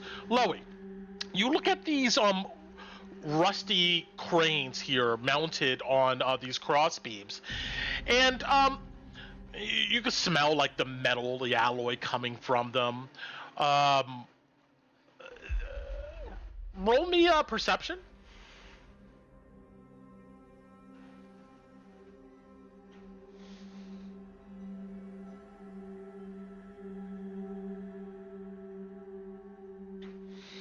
And that's for Loey. You can roll me a perception. You may be muted. Yes, you are. But we'll get back to that as soon as Loey rolls me perception. But let's go downstairs really quick here. So, Kaput and Tinu. As the others go upstairs, you come over to this area of what looks to be a massive metal door covered in oxidation, which is fixed into this wall. A single large metal handle sits in the center of this door, and next to it are 4 small circular holes embedded in the door. A metal placard above this door says, "Heightened Security Storage. See owner for access to your lot." An old poster is attached to the wall next to this sign that says, "See owner for access. All items tracked. Theft will be reported to the guard." On the ground, near you, Tinu, you see is a large, shattered construct of some kind. It looks like something or someone destroyed it. But you stand amongst its rubble. What do you guys do? It looks like there's something here. Kaput. Oh. Are you talking about the statue? Yeah. But we'll go help her look at the statue real quick. Tinu looks at him, and then she looks at the construct. Do they look similar because he's in his armor? Sure, he looks, She says, mounted "Did up. you know him?" He just shakes his head. Wait, Oh, okay. nope. So, looking at the door, let me go back. Do I see a keyhole or anything? You see a single handle is on the center of this metal door, and next to the handle is a line of 4 holes. Each hole is maybe about the size of a small coin.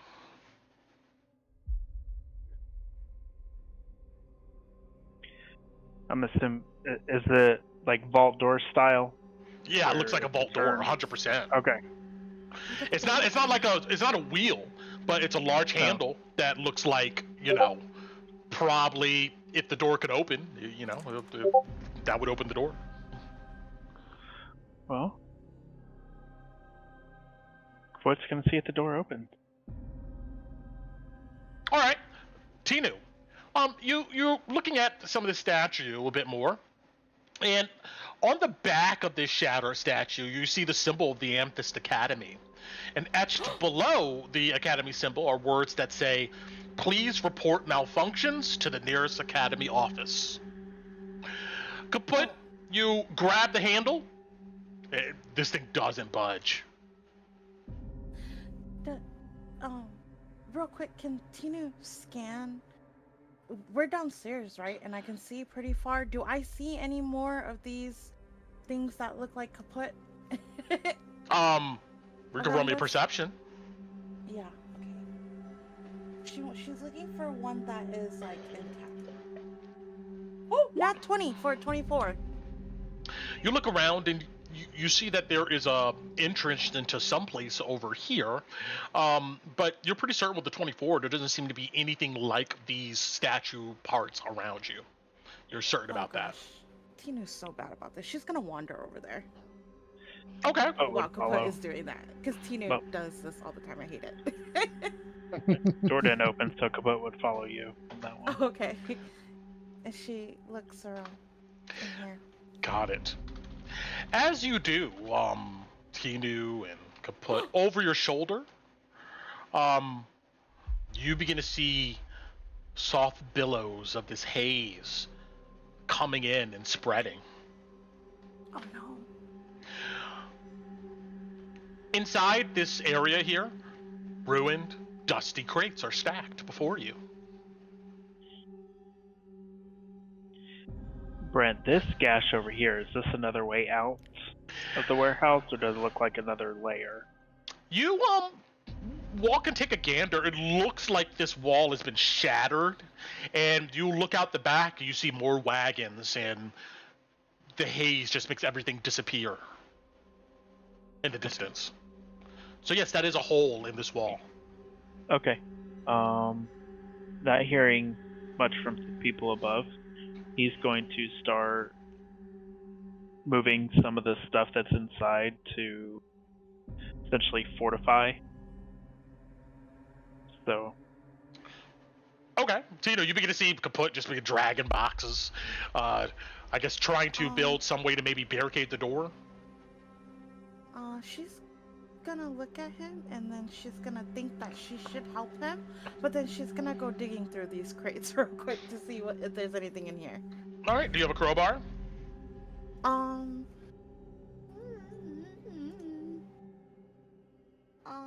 I have a piece of metal that I tore off that train at the beginning. you take out this piece of metal and begin jamming at the edge of this crate. Roll me an athletic strength with disadvantage. Oh no. Oh, it's a 9. Damn it. This go around, it doesn't open. Upstairs, Alice and oh, you're back. Loey, you were examining these crates. These cranes, and they look, oxidized and just kind of rotting out here. But I wanted you to roll me a perception. Sure thing. 60. You can hear like a humming emanating from these cranes. It's really low. You just get a sense that there seems to be some latent power still here that these cranes are channeling in some way. Interesting. All right, well, apparently these cranes are powered. Don't know what, mage did that, but this is a pretty fancy warehouse. Okay. Louis shouts out. I'm gonna try the lever too, Brent, to see if it'll move the crane. You grab the lever, and like when you touch something that's like an electrical generator, you can like feel like a slight vibration. Like same thing. You grab onto this lever, and you pull it. There's a ka-chunk. and you see with grinding and screeching metal against metal noise. If you pull the lever to the east, you see this crane move position. Oh, so the lever was like straight up and down in the middle, and I pulled it one way, and it went. Yeah. If You pull it to the west, you see this crane screech and groan, moving to the west. You note that dangling from these cranes is a spooled up, braided metal wire with a hook at the end of it. None of them are loaded, right? None of the cranes? No. Got it. That's Louis for right now. Alice, you hear Loey talking, and you see these levers too. But you open up this crate, and go ahead and roll me a d6. Okay. What? You pop one open, and inside you see warped 10-foot poles. If you dig through them, it looks like 2 may be salvageable. Just poles? Yeah, 10-foot poles. That's it. I mean, that's junk to Alice, so she'd leave them. Or she'd pull out the 2 that... Yeah. Like, she'd pull the 2 out and let them drop, so if anybody's paying attention, there's 2 10-foot poles, if anybody wants them. Yeah, they clank onto the ground in front of you. All right. Let's see, I think I accounted for everybody's for this go-around. At the start of our next go-around here, Torrin got his box open. Yes, after some time, he was able to get his box open. And at the start of this next go-around, Torrin, you crack open this crate and roll me a d6.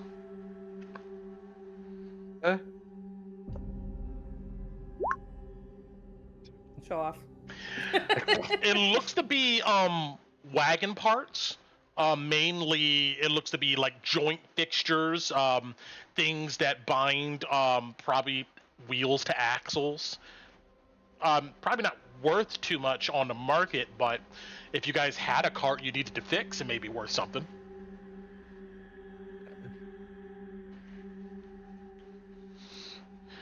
After finding that, do you do anything else? Was that just one box, or you open like a few of them, I'm gonna say, and you get a sense that the majority of these boxes in this area probably has these items. I would, if understanding, step back a little so Coldbody can see what's in there, and then I imagine I would wait for Alice to come back around and Alice and Loey to get back what they kind of found. If they found anything. Okay, you wait for them to come back around to to tell you what they found. Understood. Yep. All right. Alice, Loey, I'm gonna say you guys can make your way back around if you so choose, or if not, you guys can continue in your certain areas. Well, actually, Loey looks over. He looks down. When we were on the first floor, Brent, and we were looking around, the big hole in the front where the haze is coming through. Yeah. Is right below Loey, right? Correct. Okay. Loey looks over and says, Torrin, I need your help, lad. Go down to the first floor. Hearing that, Torrin would oblige and do it. All right. You will go ahead and do that. I'm going to move your token here for you. And let's put you downstairs. Alice, are you doing anything else? Hearing that, Alice would look over at Loey and be like, I'm gonna go see if I can find anything else downstairs. Listen for my whistle. And she'd start heading downstairs to go check out that south hallway that Bati had pointed out. Sure. And I plug the gap. You come down our steps here. And, all right. Kaput, Tinu. I mean, you're able to get these boxes and crates in a position to where I guess you could stack them in front of the doorway if that's what you're trying to do. What else are you guys doing? Oh, okay. Trying to open this crate, remember? True. All right, for this turn, I shove it in, and I use my full body with my feet dangling on the heart. You stand on it and jump up and down. You're able to pop it open for this go around here, but that's what you spend your time doing. And roll me a d6. Okay. Oh no, one. You find more 10-foot poles. 2 of them look salvageable. Okay, I pull out 2. I found poles kaput! And I hold them up and I walk to him, but I have to like waddle because they're like dragging on the ground. This place is a freaking wooden dowel warehouse, apparently. Okay. We need to Okay, find canvas. so we've got the joists and the axles. What's next? Covering to block the door. All right, Kaput, Oh, what are you doing?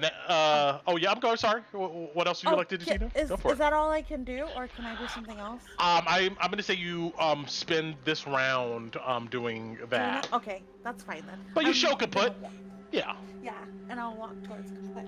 Okay. Kaput, what are you doing? So, I mean, if I finished a semi-barricade, it's Yeah. just to be able to, slip in and then put whatever else. Mm-hmm. I see Tinu found her rods that she was so wishing for. Yep. And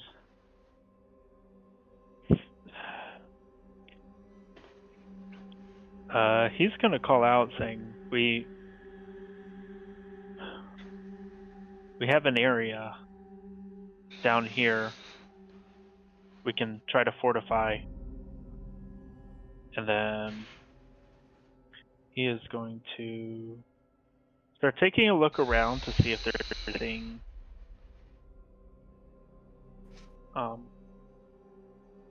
anything else that's usable, even cloth, things like that, to be able to further encapsulate the area. Roll me a perception.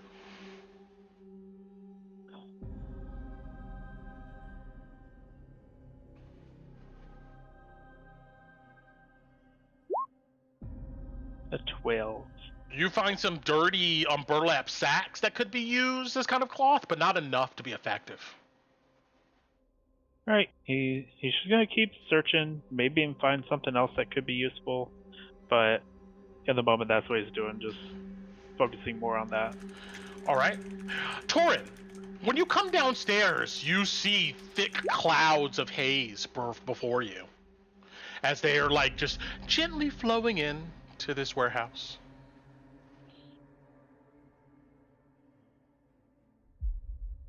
All right. Did Loey tell me exact? Okay. Oh, jeez. You heard him tell him to go down. You made it downstairs after he told you to do that. Yeah, I'll yell up that I'm I'm downstairs right now. Alright, Torin, I'm gonna load Yeah. up. I think there's a way of doing it with these things. Load up one of these crates, find the heaviest one you can, that can plug up that cap, and we're gonna fill it so we can buy ourselves some time. We better do it quickly. Alright, hold your breath then. All right. And I guess if it's possible, Brent wants to work with Torin to use the cranes and Torin's strength to move these massive heavy crates in front of the big gap to try to plug it up. Sure. You go into the haze. I guess so. Yeah. Yeah, you grab a few crates, and you're able to find that there is what looks to be like a press lever, like a button maybe on the side of these levers, which lowers the crane, brings it back up. You're able to figure out how this works pretty easily, Loey. As you do, you hear a buzzing noise, and the crane, the braided wire unspools with the hooks and goes down. And you pick some heavy boxes. You put them onto the crane, is what I'm assuming here. Yeah, because Torin has to lift them up and Yeah. attach them to the... Okay. Yeah. All right, you're able to fix this stuff, finagling with it, but I need you to roll me a Constitution save. Alrighty.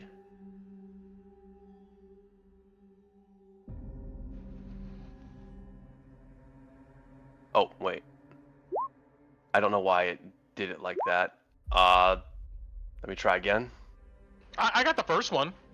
Is your Okay. con +2, right? Yeah. Yeah, you got a 17. This stuff burns your eyes, makes your throat itch as you are moving in and out of this cloud of haze. But you feel fine for the most part. Yeah. You're able to go ahead and move a couple of these boxes yourself, but it's heavy work. All right.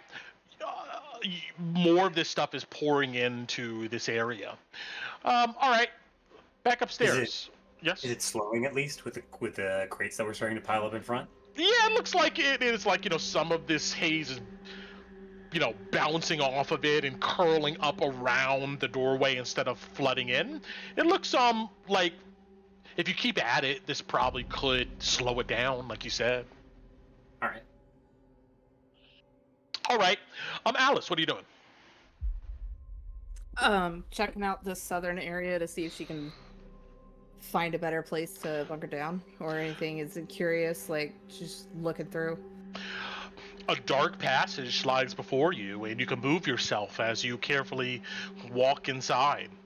Behind you, though, you do notice that haze continues to pour in through this opening. Immediately to your west, you see a portcullis bar kind of gate, and beyond that gate looks to be a bunch of crates and boxes, but then the passage continues eastwards and then goes south. Yeah, she'd be going forward. Okay. Kind of slowly. Yeah. As you move further away, the sound of your compatriots gets a little bit more distant, but you come up to what looks to be a solid metal door, with frost over it.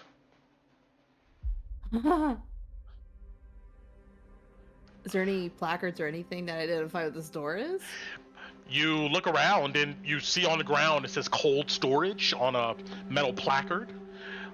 You see that there looks to be a handle and a lock. Oh man, that's gonna suck if we have to go in there. She's gonna peek. I'm gonna peek around and see if there's anything else before I mess with this door. Sure. You peek around. The passage goes further west and then goes back north. Okay. Shit. She tried to pick this lock. Okay. Yeah. Go ahead and roll me your thieves tools. See what happens. At least with 2024 rules, I get advantage whenever I make these tools checks. Since I'm proficient in sleight of hand and thieves tools. Just for anybody listening trying to learn how to play 2024. 19. You're messing with it, but then finally you hear a clunk, like a chunking noise, and you feel like a gust of cold air. We'll get back to you. Kaput, Tinu. Kaput, you said you were looking at some of these crates and boxes. I mean, if you got a crowbar, you can open one. No, I mean, I have my axe, so I can try to utilize that to either break them open or pry them open if that's a valid option. You get a sense that a crowbar would probably be quicker, but you could, nothing stopping you from smashing the shit out of these boxes. As If the axe isn't working well, then shit, I'll just use my thunder gauntlets and just try to crash through them just to break them apart real quick. The ones that I don't need to fortify. Sure, that works easily enough. All of you hear a booming noise, and Tino, you see fragments of wood goes flying. Go ahead and roll me a d6. Kaput. Cool. Just what I always wanted. Merry Christmas to me.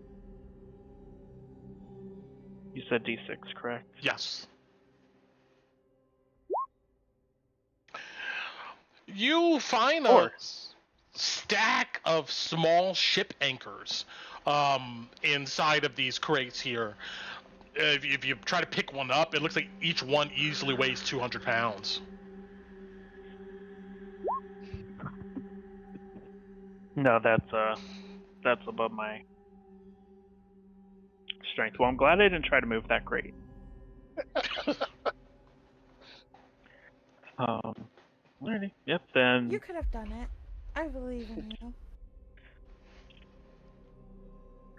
Don't let the armor deceive you.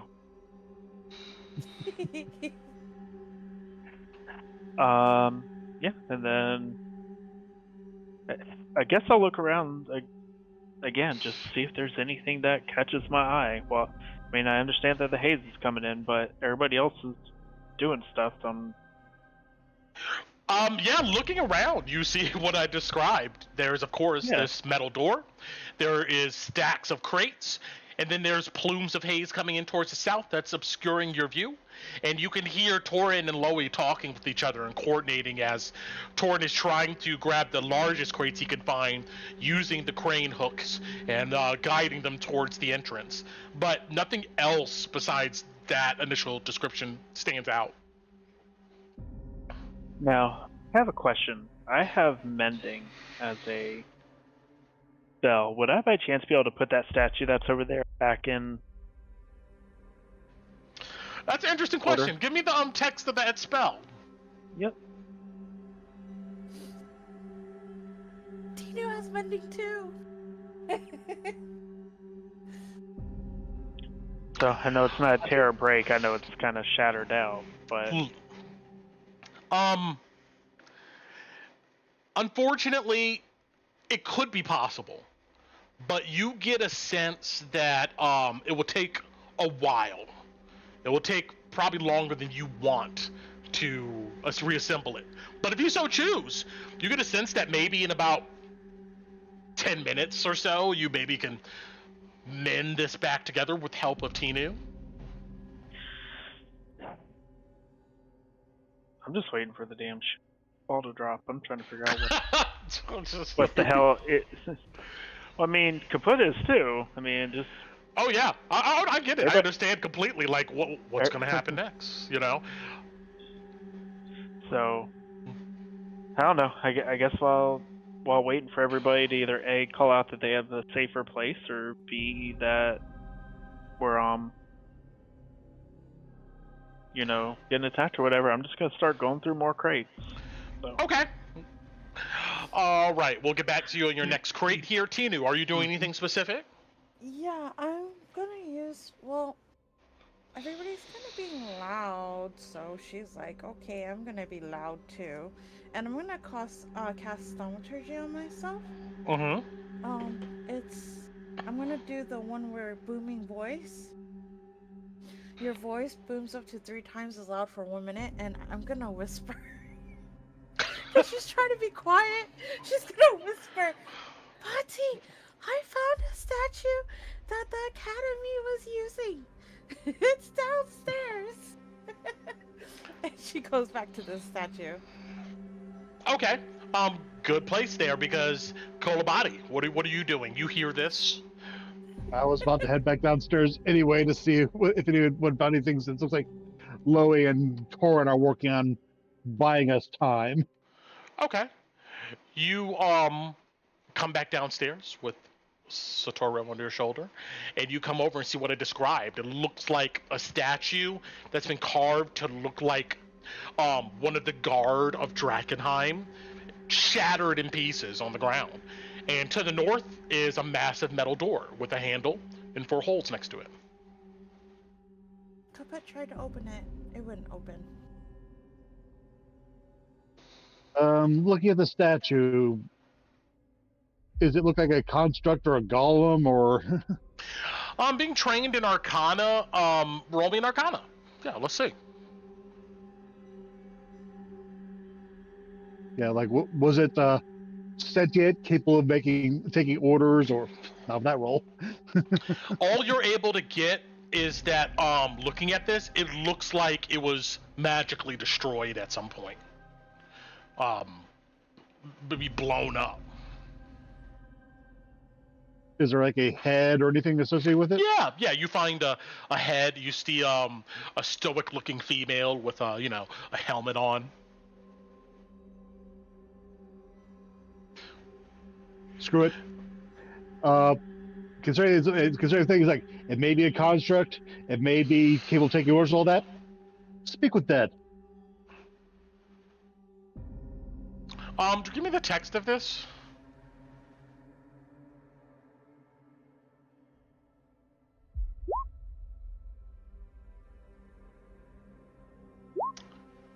It just says non-undead corpse.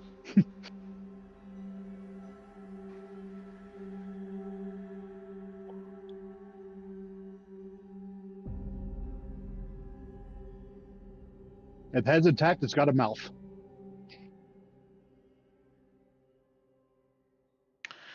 I would say that you would know this would not work. You would know that this creature, you would get a sense that this was never alive to begin with. Okay. It was worth a shot. Yeah, you don't got to waste a spell or anything, but you would know that if this was even with a magical golem and stuff, it was created, it was never alive, it probably wouldn't work. But if you want to cast on to make sure, you of course could.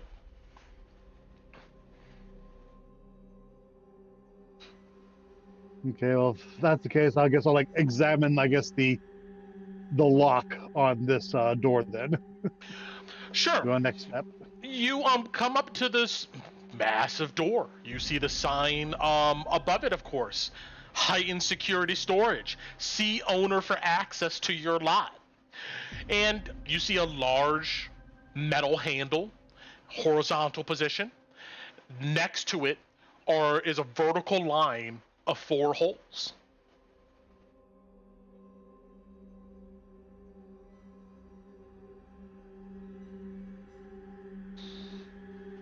I guess I use a light spell to look into the holes to see what kind of. Interesting. Outside the box. Continue. Okay, you Basically, okay, is this just essentially a magical, an entirely magical prong system, or are there tumblers involved, or? Okay. Go. Yeah. You bring out the light. You look in these holes. Roll me an investigation.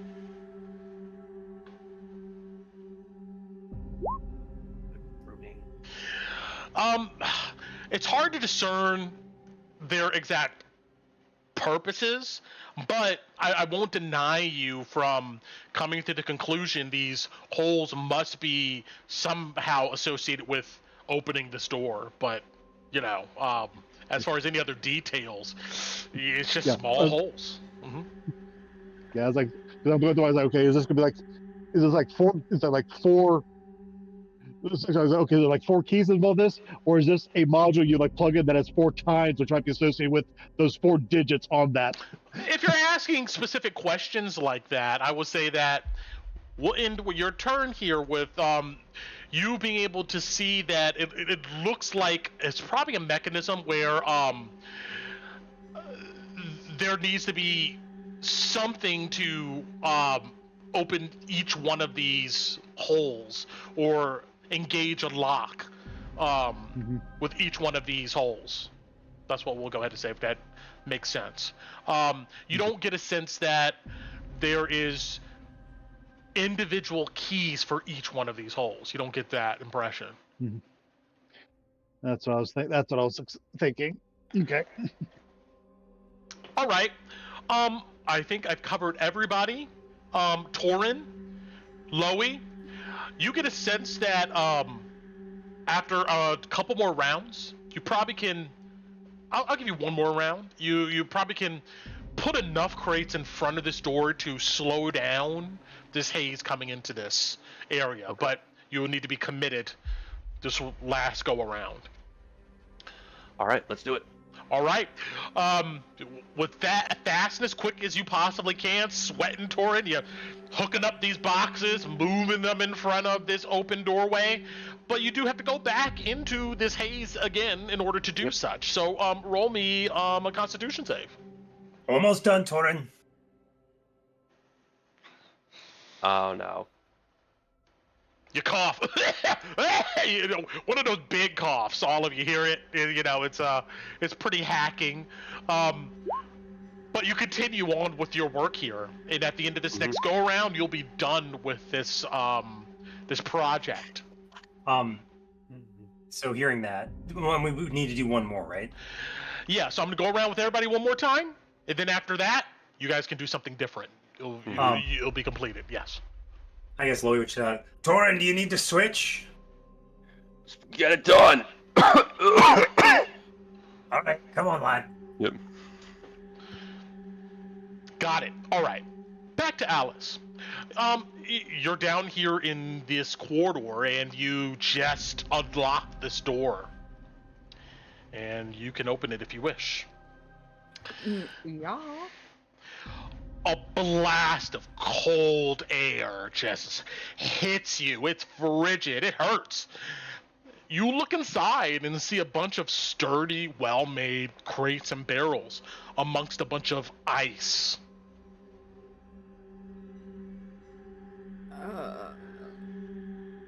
No corpse. Damn. You don't see any corpses, no. I was hoping somebody locked themselves up.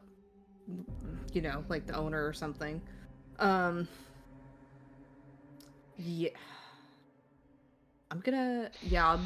Alice is gonna go. I'm not going in there by myself right now. Shit. Can I take a perception of the room to see if I can if there's any labels or anything that like catch my eye before I move on? Sure. Yeah, roll me perception. Okay. Okay. 'Cause I don't want to just move on from this and miss something, but it's Alice, so who knows? All right. 25. You see stacked crates that have labels of freeze-dried meats. You get a sense that like this is probably gold in like Emberwood. Assuming it's been in here all this time and hasn't been contaminated, and magic has preserved this area. You get a sense that there could be some good meat in here. All right. Yeah, I will close the door to keep it safe for now, noting it, and then I'm gonna try to go see if I can find another hidey hole. Okay. Just going this way. Yeah. Soon as you come to this area, you see that there is haze seems to be trapped in this area. Okay, well she wouldn't have gone in then. Yeah, you get about here. You see that. Yeah. It's not super dense, but it's thick enough to be of a concern. Yeah, well fuck it, I got the mask on, I might as well use it. I'll pull the mask back down and I will try to trudge through to see if I can find something else while I'm in here. Excellent. You move through these dark corridors, going south and then going further west, and you come to another door covered in frost and ice, but roll me a Constitution save with advantage. Okay. It's just a game, it's fine. 16. All right. You feel good. Yeah. If I peek around this corner, though, yeah, I'm kind of getting the layout. Okay. Yeah. She would try to kind of pick-lock the door and open it. That would be what she's doing again. Trying to see. Understood. Go ahead and roll me another Thieves' Tools for this. Okay. Oh, I'll take a nat 20 for 27. Opens with ease. You already did one of these locks, so you did it again. You did note that the other door you were with, when you exit it, this door seems to slide north into the wall. Mm-hmm. It closes on its own. All right, I'll get back to that in a second. Okay. So I get the sense like if somebody walked in, they could get trapped in the walk-in freezer kind of thing. Yeah, you assume that if they just walked in and stood there for a long enough time. All right. Back to Kaput. Go ahead and roll me a d6.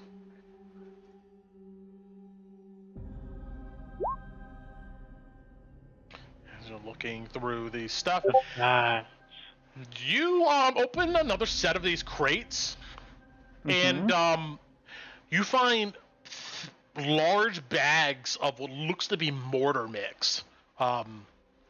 Each one has to weigh about 80 pounds. Stop giving me the heavy shit. Damn. You're in a warehouse. There's warehouse shit is in here. God, I could use that at home. Can't use that here. Well, if we had a large source of water, we could build some walls.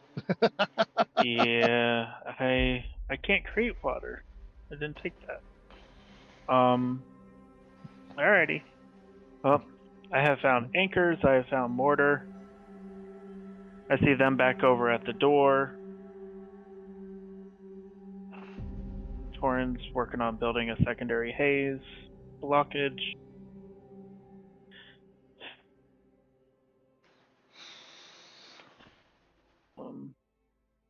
I look at the other two. It's like, does anybody have great water so we can kind of do our own makeshift door? Where's my water skin? Nah, we need a lot of water. I didn't bring that spell today. Sorry. I'm good. Is that area more parts of the warehouse, or is that just outside? Ping, which area again? Well, since he was over here. Oh yeah, that looks like that looks like another room, another area. You would note that kaput was over there. It looks like crates have been blown open, some of them neatly organized, but yeah, that's another space. It looks like another room. There's poles in there. I got 2 10-foot poles from there. There's also mortar. There's huge ship anchors that I can't lift. So, but we could mortar up a wall. I mean, mix in some wooden stuff for sturdy, but. Well, I was wondering, is there anything in that room that's further in? Are there any places? Is it sealed up? Is it? Nope. It's about a 15 by 30 room. No other doors? No other doors. Windows? Nope. So if we could get a ton of crates up and build a barricade in that space, we could use that mortar to seal us in. Mm-hmm. Yeah, and I mean, you see a stack of crates pretty much right here, cutting off 5 feet entrance to the door. So all we would need is pretty much another stack of crates ready to go, but not gonna just build a wall and leave it. So.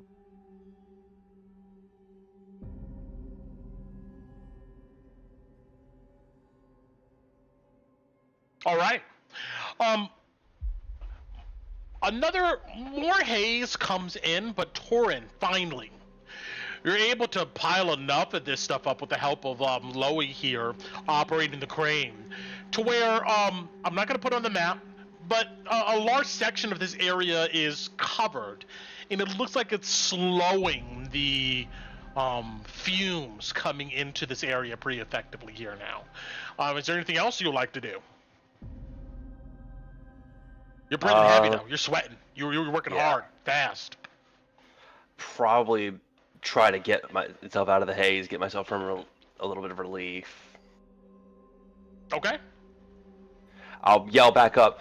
It's sealed up as much as I can. All right, good lad. Yeah. Let's see about what the others have found, and Loey's gonna come downstairs to meet up with Torrin. Yeah. Got it. I'll jump you down to this map here.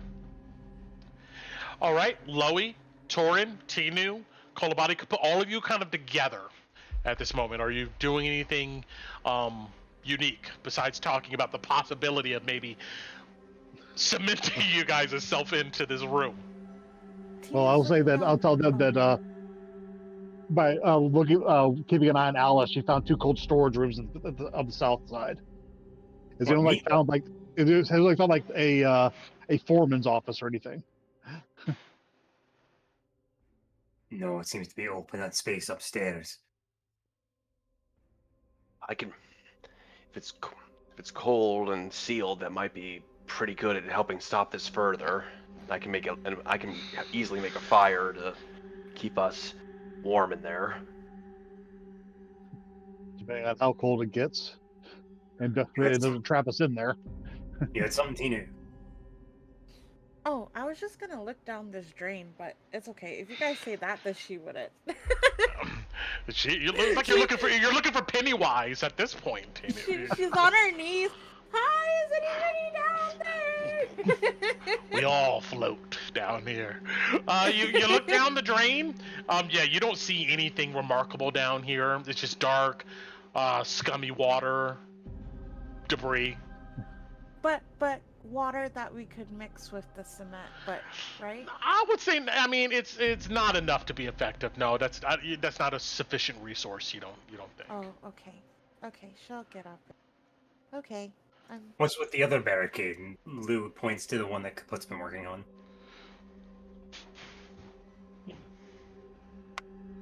That is what we can kind of barricade ourselves into this room. And I also see the doors that are on the floor. Brett. Yes. Now that I see the doors, how destroyed are these doors? They just look to be bashed off their hinges. You get a sense that they probably could be propped up in front of the doorway, but you get a sense that truly fixing them would probably take a lot of time. So Mendig wouldn't work on getting them in their hinges? Or even No. finding the pins? No. Yeah. Come on, work with me. I'm gonna give you guys some rule of cool, but I would say that You're no, fine. these are individual parts. They're not like something that was once whole and shattered. No, you don't get a sense mending would work here. Sounds good. All right, I'll that's pretty much what I explained to Louis. Like, and then the doors on the floor, we always utilize those as a second layer. Have some burlap sacks that could maybe help, but nothing. So we can fortify ourselves in there, but then we're not gonna be able to see out to tell when it's gone. I'm gonna leave Sitaro out here, Kulabari. I mean, Tora and I plugged up the hole. That should buy us a lot of time. Yeah, but I don't think he'll handle the haze any better than we would. Right, but it can give us the all clear if it starts dissipating. Not if it's a mutated beast, they can't communicate. Oh. All right. Meanwhile, Alice, you've opened this door, and you feel once again a change in pressure, and the door opens and slides eastward into the wall. And inside, you see frozen bodies on the ground amongst some corpse. Yeah. What are they wearing? It looks like they are dressed in normal like attire. These doesn't look like adventurers. They you get a sense that you look like just average folk. So not like a warehouse worker or anything like. Oh, well, yes, they all look like they were dressed for work here. It looks like they probably worked in this area. Yeah. Yeah. Having noticed how the other door had tried to close behind itself, she was going to use the rod to keep the door open before she goes in. Yeah, she's going to like hold the door open because it slides into the wall, right? Yes. Yeah, so and then as it's all the way slid, she's going to put the rod right in front of it and click it so the rod hold, and then kind of let go of the rod and make sure the rod holds the door. Okay. Does it? You wait, and you see the door come out and bounce against the immovable rod, and you hear like a grinding noise. It sounds like whatever mechanism's controlling this door is getting destroyed at this moment. Cool. All right. Well, at least we have the other one, so I'm not too terribly worried about it. I don't know. I might regret that statement later. We'll find out. And she's gonna go in and start looking through these corpses, because they don't look like contaminated or anything. Like they just like they're probably from when the meteor fell and they got locked in here. Is what they look like.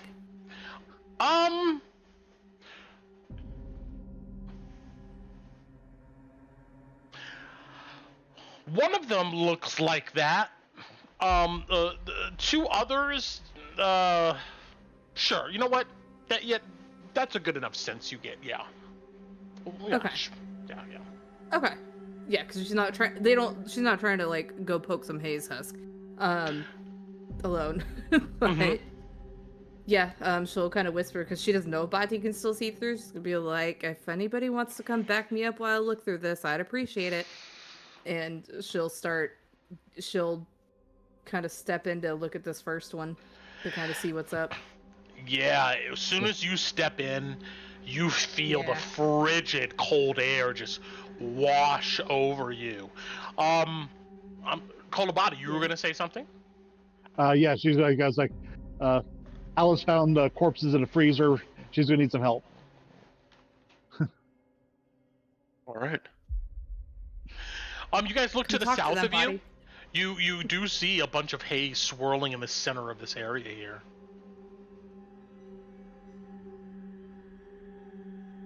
You'll probably need to go upstairs to see if you can circumvent that.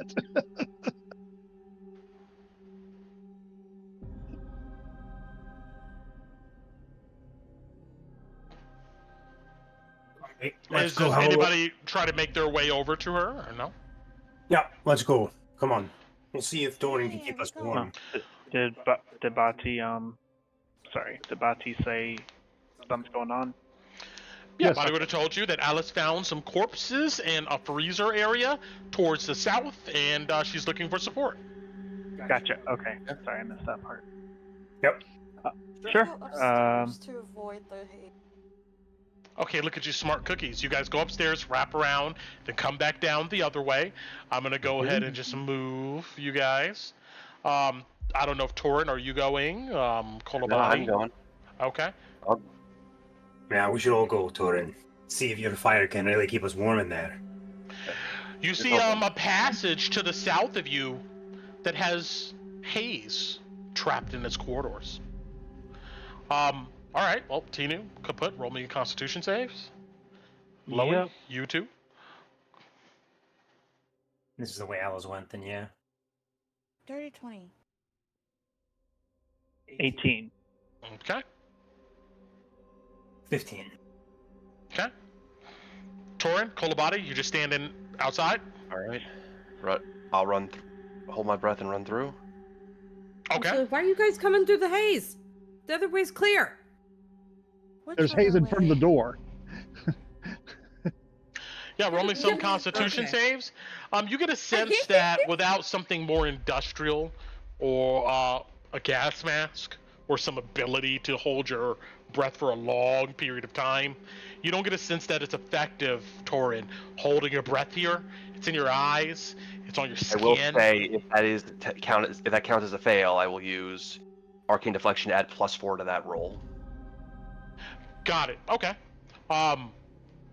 Kolobati, you're gonna stay out here? I already know that I'm already heavily contaminated. I don't want Okay. to risk more levels. All right, you wait out as they disappear down the corridor.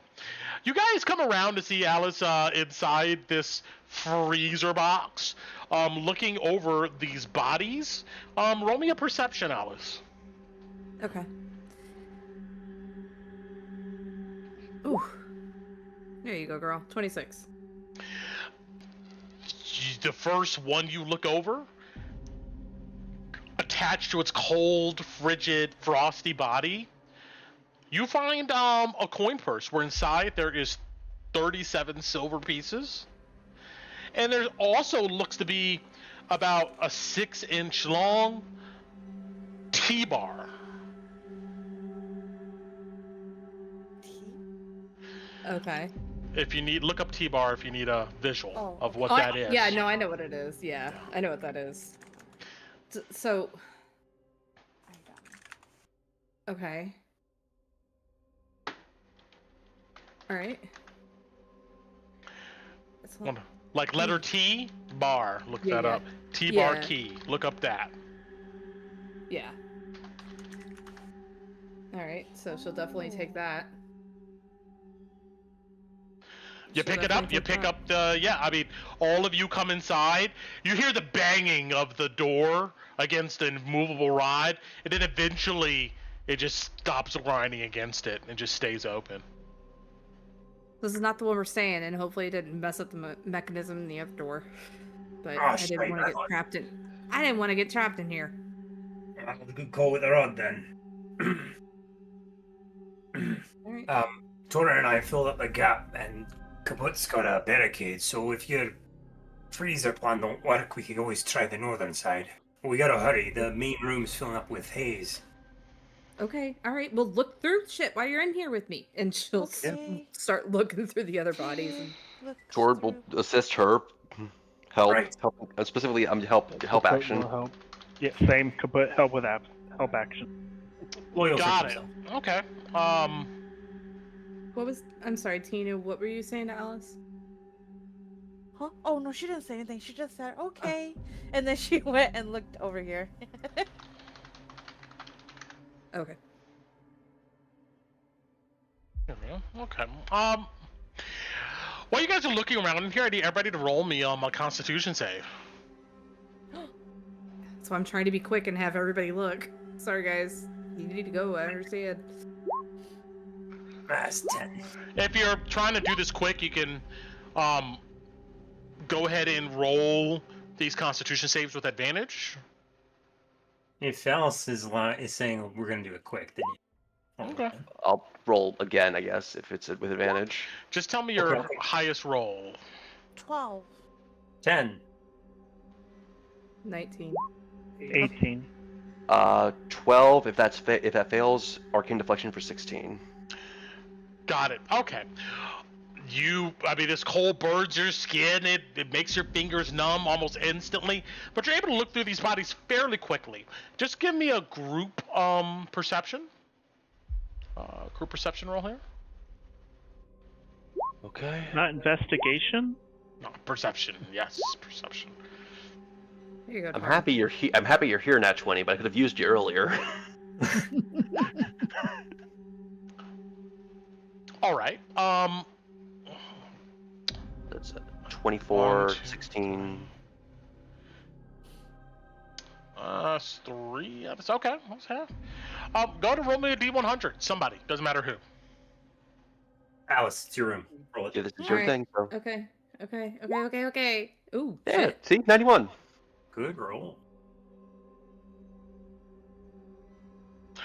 You more find sticks. More sticks. you find a not on any of these bodies, but stacked in this room, frozen over, looks to be a nice little chest. Grab the chest. We'll mess with it out there. Oh, Like, perfect. Horn, grab the chest. All right, you grab the chest, and all of you file back out.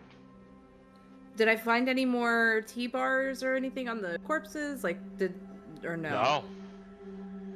Okay. Don't forget your immovable rod. Yeah, Alice will wait till everybody's out and tell everybody to go this way. Out. Got it. Follow it to the right. Get out. Go. And once everybody's out, she would Okay. unclick her rod and take off after him. You guys are able to move down these corridors and exit out this other side here without any issue, as long as you take a dash and you move quick and effectively.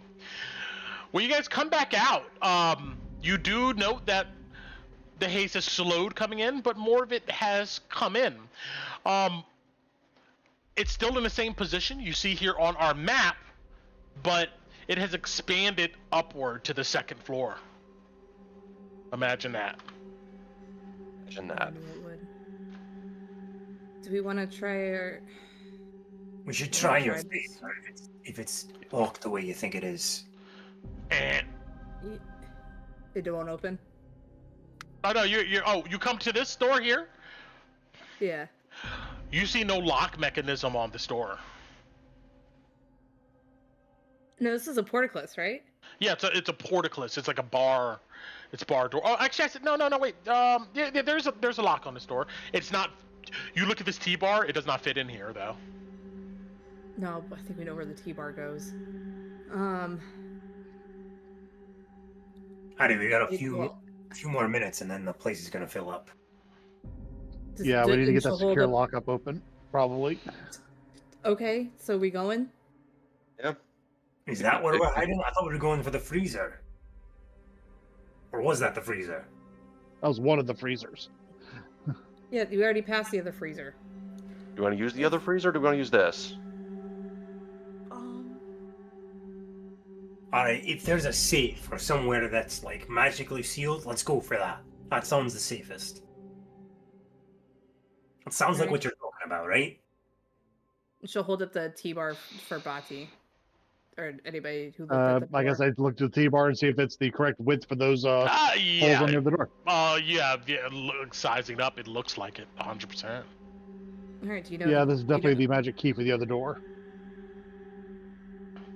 Okay, do we need to bind it to somebody and open the door?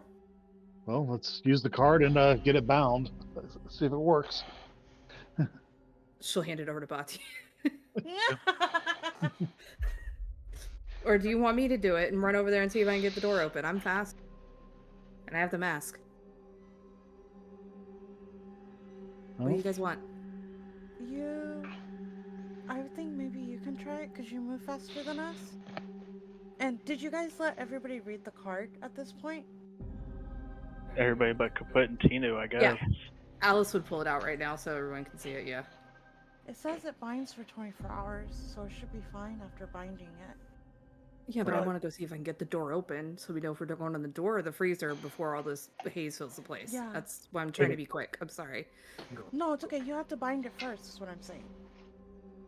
We'll get the headhunters down here. We'll be following right behind you. But go quick. So, while she's holding it, I guess she would say, because it says with the key in hand. So I just say bind to me. Oh, it says And the passcode 7548. 7548 bind to me. Do you do that? Yeah.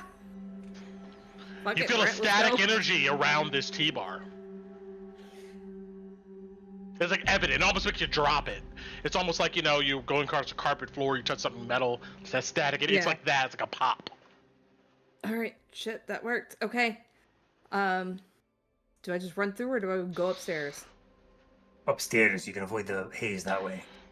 The haze Looking is into this upstairs. area, you see that the haze has expanded into upstairs. It hasn't covered more space downstairs, but it has elevated. Screw it, just go straight across, try to take the shortest route. Okay. All right. Alice would, so like, because where's the door, Brent? They would tell you that it's straight west across our map here. But you can dash through. But just roll me a Constitution save with advantage as you do such. Yeah. Okay. Because in a full move, I can clear this. Okay.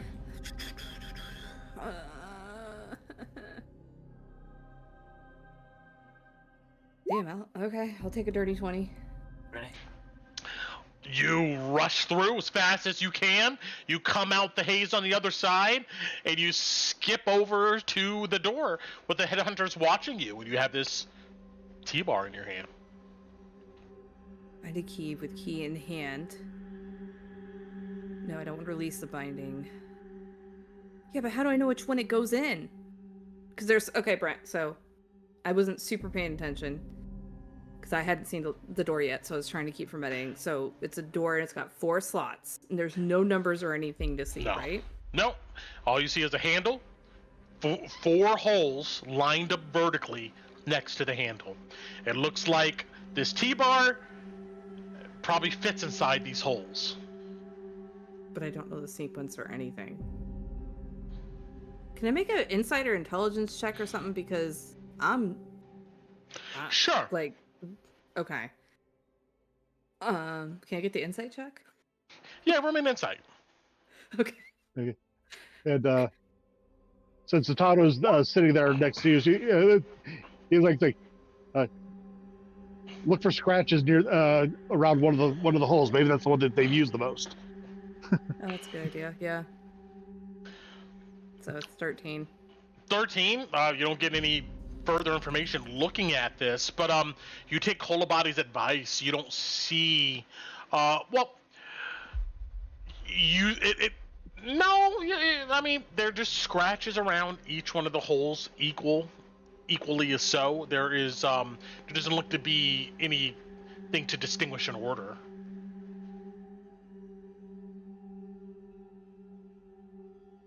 Oh my god, this is just me being dumb. Alice is smarter than me. Oh,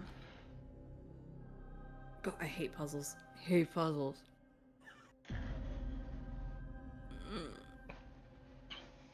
I mean, I guess I would try to fit it in. So there's no numbers or anything, so what is the... Nope.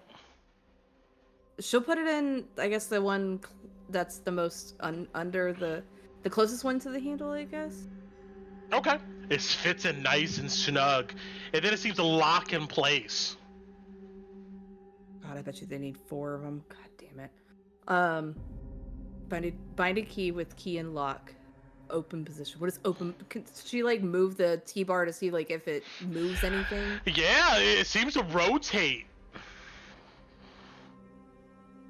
Is it like click with each rotate? Like it's You counting? rotate, it rotates 90 degrees, and you hear a click, and the bar seems to release in your hand.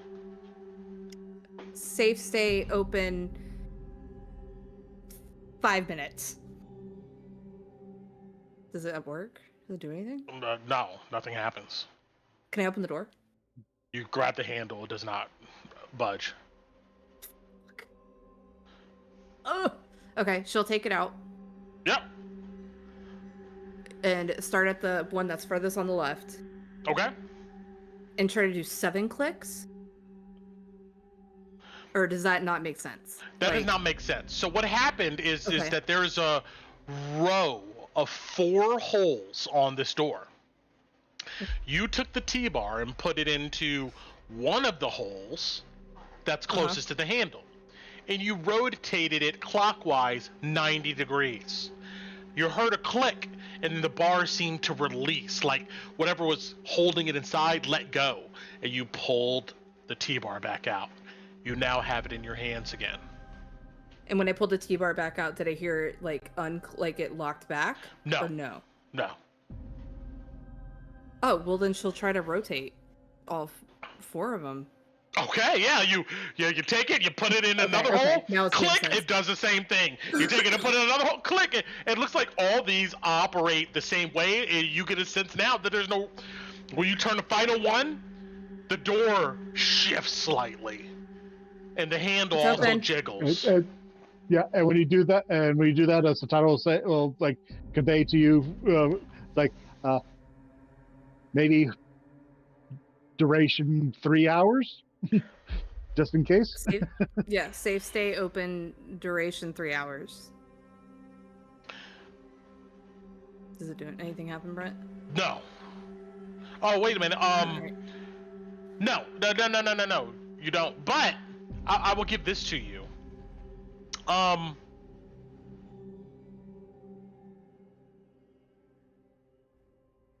No, sure, you feel a static energy when you say 3 hours. Yeah.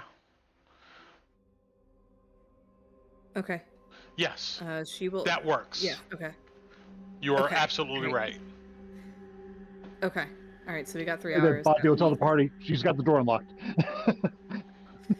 And Baz, get the door open and see what's behind it.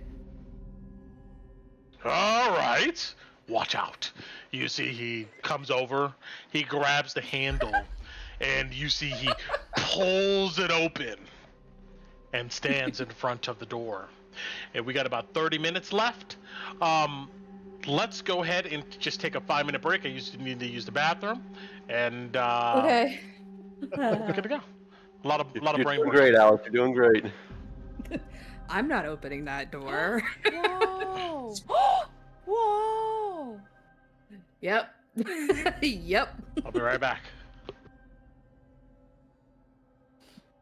I get a distinct feeling we're gonna be rushing over there in about. But you have Fine. the key though, so it shouldn't attack us. No, she has the key. It shouldn't attack us. No, that might not work. I'm hoping maybe it has a key slot. I don't know.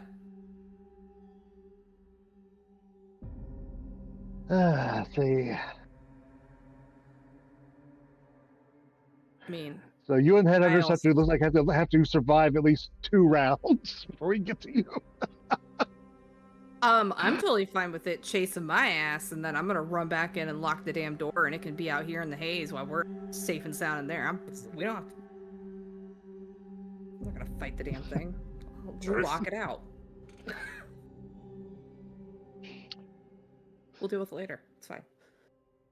Unfortunately, I think the safe door is now unlocked for 3 hours.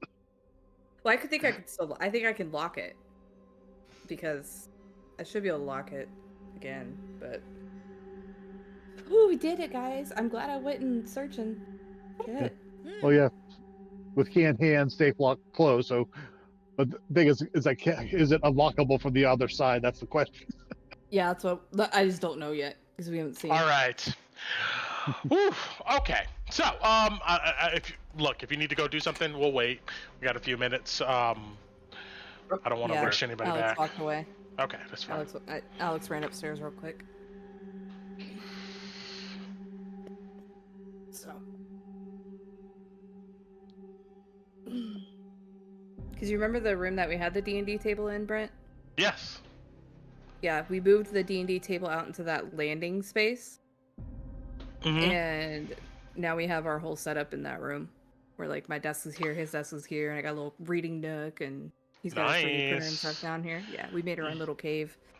That sounds awesome. I mean, well, you guys have It's the perfect great. basement for like that type of stuff. Yeah. I was like, we need a room without the kids that we can disappear to when they're safe and sound and taken care of. Like we're not like not taking care of our kids, but like We need a room we can disappear to neglect our children. That's what. yes. Yeah, I'll say this, even like not being able to have it myself, but it's really nice in a house when you can just have a dedicated like entertainment space where you can just go to, and it's nice. Yeah, just our space. So yeah, but now the D&D table's got even more room around it. So yeah. Whenever we get back to playing in person. I know. One of these days. I don't know why that doesn't cover it. Doesn't matter.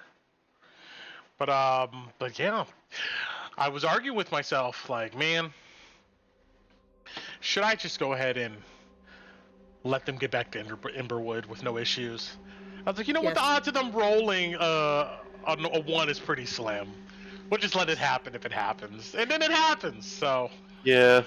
Yeah, I'm sorry, but if you want to make us roll, we're probably gonna have another week. That's gonna be another encounter, and no, I know it's a grind, but I kind of want you guys to feel the grind. As in, every time you step foot in Drakkenheim, you have no idea how long you're going to be there, within reason, of course. You know, like if you guys had like 10 counters or something along the way, I don't think I would just let that continue to happen. But But yeah, I will say the random encounters are very interesting, and it does really kind of sell the nature of this place. Yeah. It is unfortunate though that it has to that fun mechanic has to sometimes conflict with I want to get home, I want to get home, I want to get home, I want to get home, I want to get home. Oh, I don't want to be here anymore. This is a dangerous place. You shouldn't want to be here. You know? yeah. It's like, come on, I've been this level for what? 8 weeks, 6 weeks or something like that at this point. It's like I can't use a bunch of my new class abilities until I get back to town. This is true. Well, yeah. I mean, wait. You guys are still 6 or 6 or 7, 6, right? I think it's more specifically the components and extra stuff. The components. Yeah. I cannot cast. Gotcha. Yeah, it's a grind. But don't worry. A whole series of events is waiting for you guys on the other end of this encounter, and yeah. But anyway, are we all back? Let me see. I don't know. Not yet. If not, that's fine. He walked down here and then he walked away. So, fuck it. Plot armor. You know Alex, he doesn't stay still. Yeah.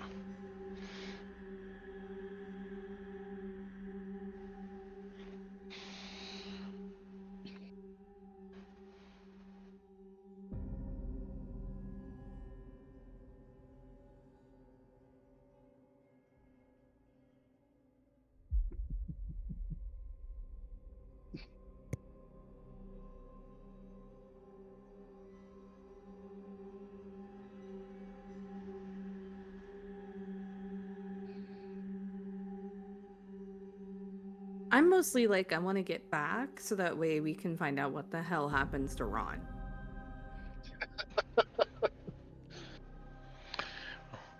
Don't worry, when you get back, you have lots of worries. Great. Love that. You back? He's here. Okay. So, Boz opens the door, and cool air rushes out. Inside, this area looks clean, devoid of any dust or debris, and the temperature seems to be surprisingly mild. The air smells of something metallic. Obviously, there is a short hall. Rows of bronze doors are on either side of this hall, and at the end of it, some type of statue made of some type of alloy stands there. Male face. Looks like a formidable knight, and just stares ahead listlessly.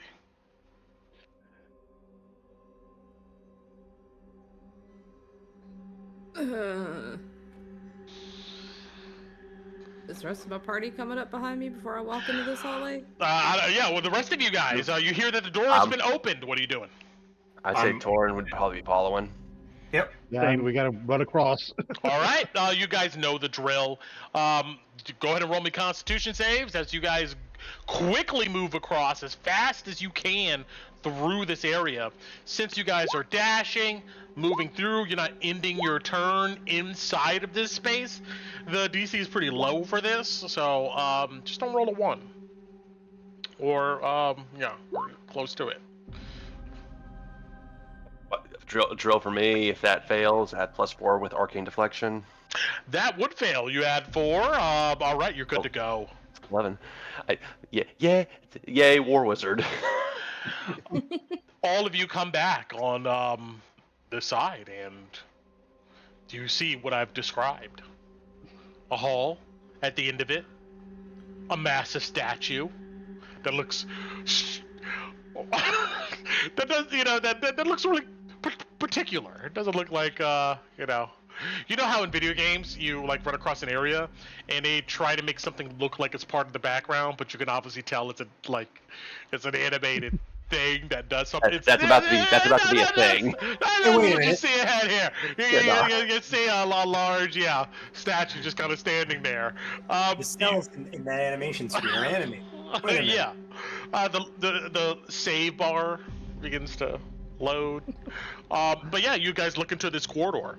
Bronze doors flanking the entire way, and there's something inside. What do you do?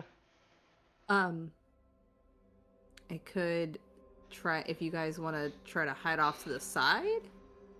I could step in, see if it activates, have it chase my ass, and then once everybody's inside, come back in behind me, and we can deal with it later.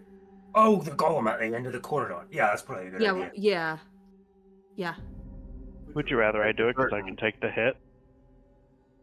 Oh yeah, I mean, yeah, sure. I'm not gonna complain about that. I was just saying, if somebody can kite it out, the rest of us scoot in, close the door behind us. When the door opened, real quick, Brett. Yes. Did it open in or did it pull out? It slid into the wall, just like the other doors. Fuck. No, actually, I'm sorry. That makes no sense. Actually, it opens outward. It opens outward. So okay, so I can see the inside of the door since it's open now? Yes, you can. Yes. Does it have the same hole? Does it look like I could lock it from the inside? Yes, it does. It looks like it has the same design on the inside. Beautiful. I can lock it from the inside. Ooh, perfect. Wait. Is that thing going to be strong enough to break the freaking door down, Addie? I don't know. I just don't want to deal with it. But if we have to... I don't know. I'm not that up on golems. I just remember seeing them at... Yeah. If you want to deal with it out here, not in a narrow space.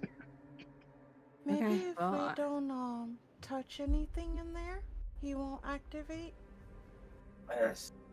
Maybe? I don't know. She'll look at Louis.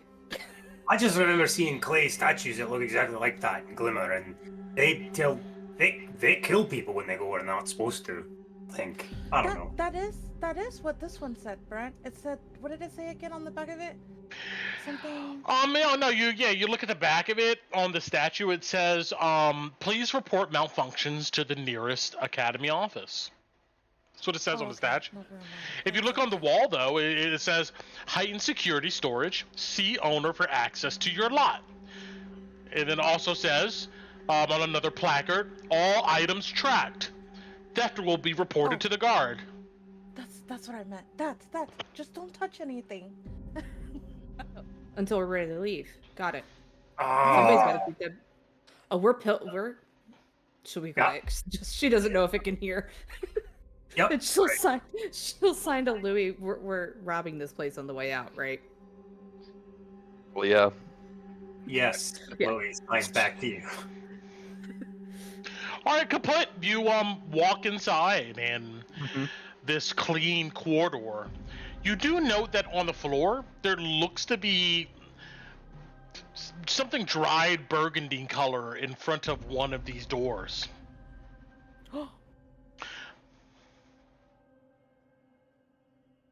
Am I free to move?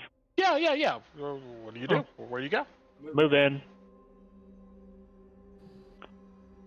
Each door has a handle and looks like a keyhole above it. Get right up to this. Get right up to the statue. It just stands there looking ahead lifelessly. Cool. I touch it. Nothing happens. All right. Look back at Alice. Looks clear.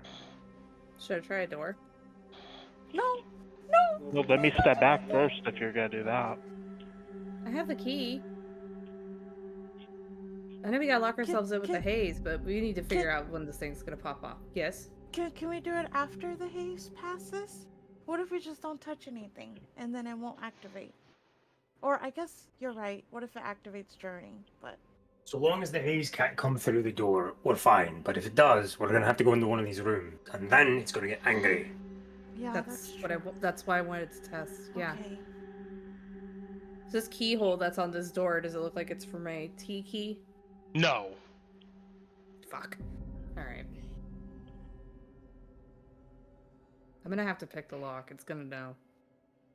You wanna try now? Then it's gonna be a fight, honey. That's fine.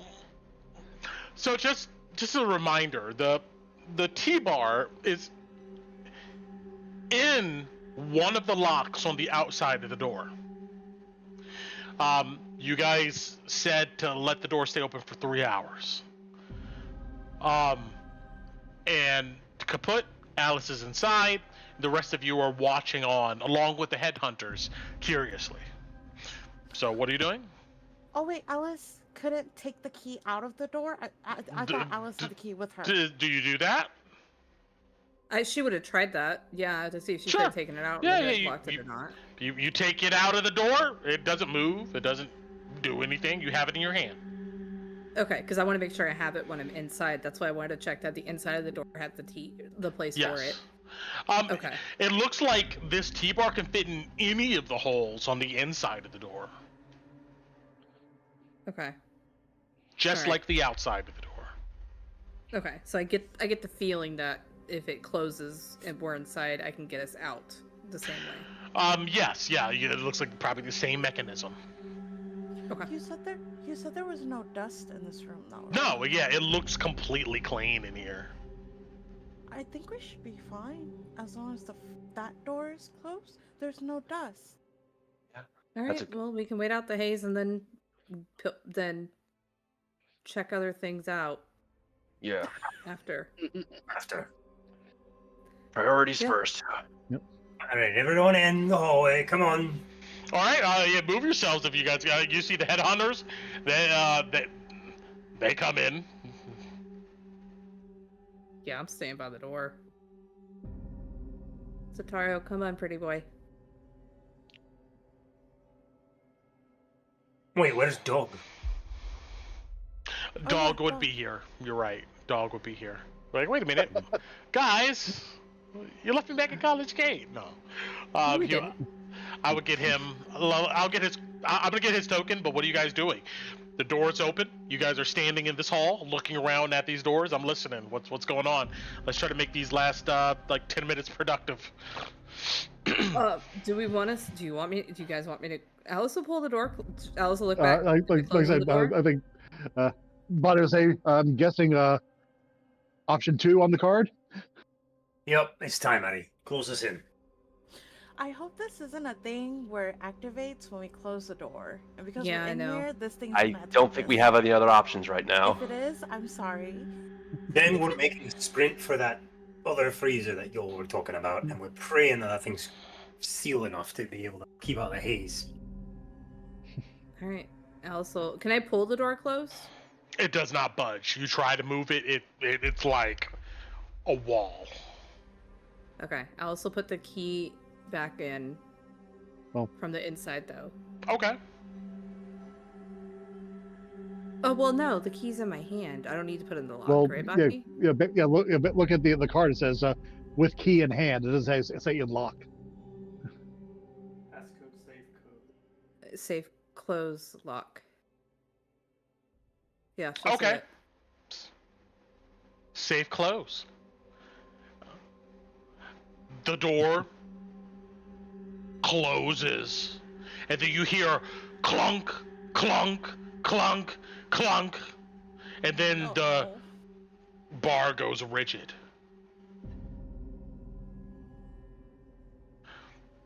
And let me hold on. No. We don't really have a choice, do you know? I know. But we're gonna get slaughtered if this thing comes alive. Maybe not. It'd just be There's no- it's gonna be very, very annoying. We haven't touched anything. It's not gonna kill.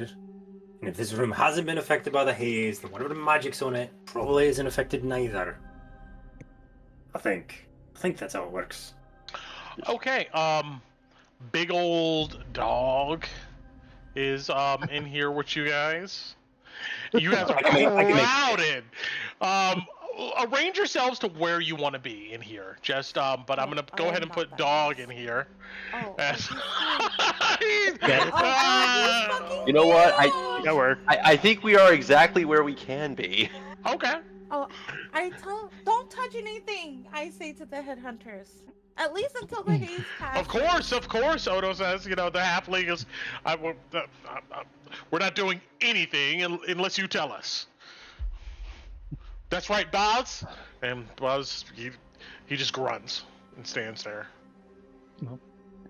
My biggest Just- question is, how are we gonna know when the haze is over? Well, either it's gonna come under that door, Addy, or We're gonna have to take a chance. Yeah, check it in 2 hours. Yeah. Okay, so all of you are in this tight corridor, doors around you. And I don't know, maybe you see Theron, Odo kind of like sit against the wall. Talker just looks around anxiously. But you see Boz, you see he's grabbing his stomach. He's just grunting to himself. But yeah, all of you are in here with this large statue looking straight ahead. So how long are you guys gonna just sit in here? how long did it take last time when we were with the worm? Remember? A couple That hours. was also an eruption of a collapsed building. So You think it'll be different? Wait, what time did it look like before we got here while we were walking? It was past noon, you said, right? Yes, it looked like it was approaching evening, but now without any frame of reference, it's hard to know the exact time. Oh, we might have to go back in the dark then. Frank, can I further investigate the statue, see if it has any writing, Sure. any markings, etc.? On its back, it has the same stamped text that you saw on the Shatter statue. If there's any malfunctions, please notify your, closest academy office. But besides that, you don't see anything else on it. Okay. I informed Tino as well, since she read the first one. And granted, all you guys are in here, but it's dark in here. Like, does anybody who doesn't have dark vision, pop a source of light? I can generate. I'd cast a light spell just for everyone, Okay. so Got it. people can see.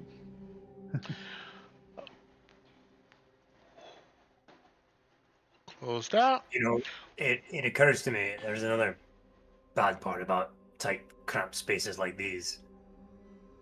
If the haze can't get in, I really hope air can get in. Because I didn't think about that.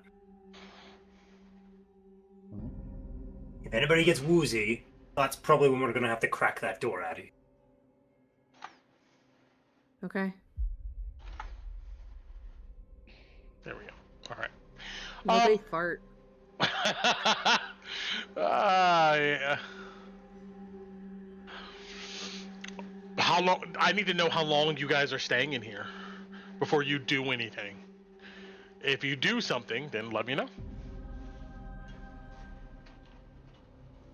We take a long rest. No, I'm just You kidding. guys been here 8 hours? No. I'm just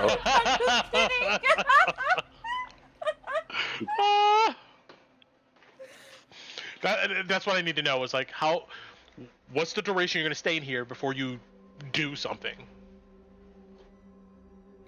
Oh, if we're waiting at least 2 hours, Tina's gonna summon Ellie.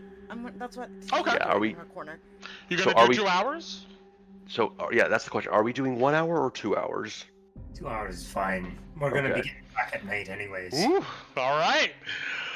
You guys look at each other and then dismally come to terms with the idea that you're going to be in here for quite some time.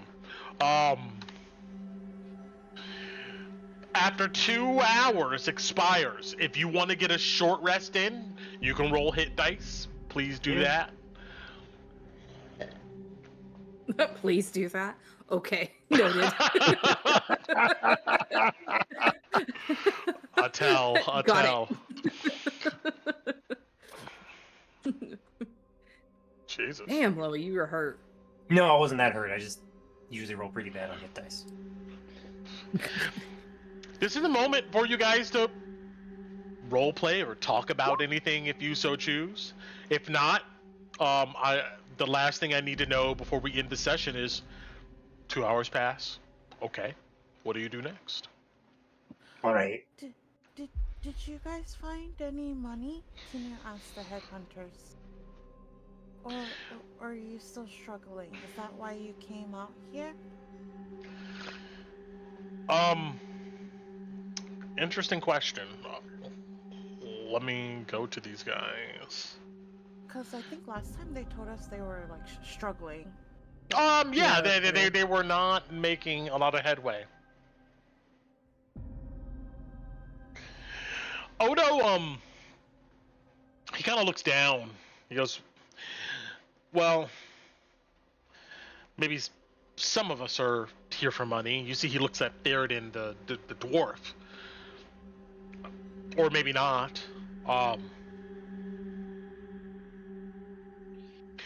Talker goes, we're here to make a name for ourselves. The headhunters, right? You see, he looks at Odo. And Odo, you can tell that on his face, he doesn't look really sure about that venture, but he nods. Yeah, headhunters. Other than Lord of Feast's head, or what other heads are you looking for? Yeah. Why did you guys all come to Drakkenheim? And where did the name even come from? Well, you see Odo look at Tucker, and Tucker goes, look, not to brag, but I came up with it. Sounds pretty good, right? Headhunters. Yeah. Brandon wise, it sounds badass. Odo goes, well,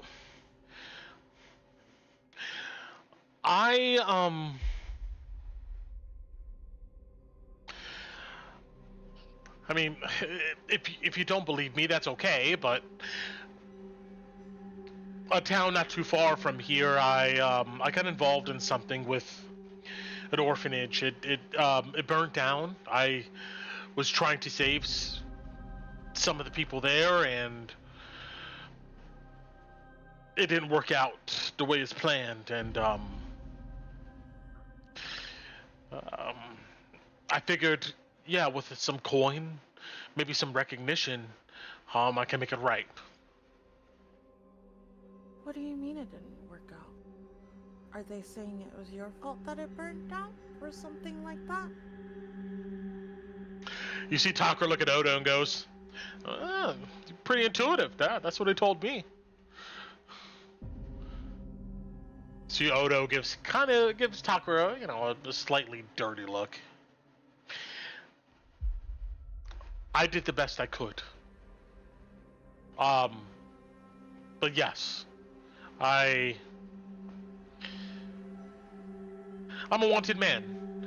But that doesn't matter here in Emberwood.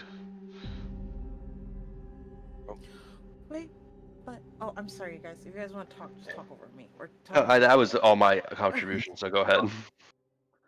Oh, Tinu, wait, but if you were trying to help the orphanage, why was it only you trying to help the orphanage? Why would the blame be only placed on you if you were the only one helping? He shrugs. I don't know why. See, he just looks at you in your eyes. Can I insight him to see if he's lying about... Sure.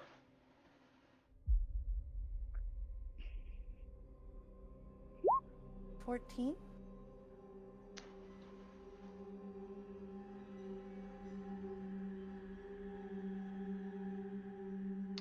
Oh, dang it! He seems to be pretty earnest about what he's saying. Okay.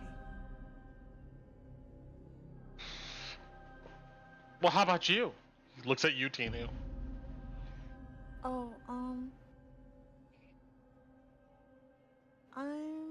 looking for my brother and my mom.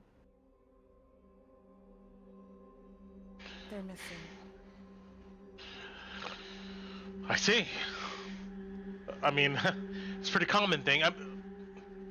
Did they join the followers? Anar did. Tina rolls her eyes. You see, he purses his lips and goes, "Yeah, I've heard that from several people before. People coming here looking to save their loved ones from, the cult. I hope you're successful. I hope it's not too late." Oh, don't say that. I hope it's not too late, too. She's kind of like,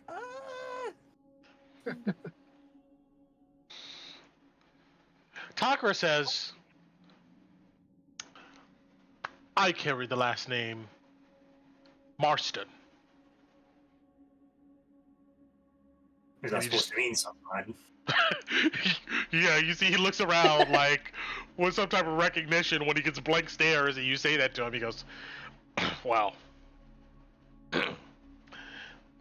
yes, it's supposed to." Can I roll something to see But- if I know this name? Sure, you can roll a history. Tina wants to be like, I know! Can I roll it too, Brent? Sure. Alice would 18. be curious. Yeah, Alice would try to rack her brain. 20. If you got a 20, you've heard this name before of some wealthy tradesmen that has to deal with meat and butchery. Oh, I know these people. But besides that, you don't get a sense that this name has anything to do with any powerful politics. Okay. But if you didn't get a 20 or higher, you have no idea what this guy's talking about. Jesus. Yep. Yeah. Body would just say, I've been on the Isle of Skye for the last 50 years. I'm not too up to date on current politics. Sorry, Lila. Oh well, my Well, look, my mother and father, they started a ranch, and they found some of the best cows you can find in Central Caspia, and Oh. yes, they make jerky and beef goods. It's yeah.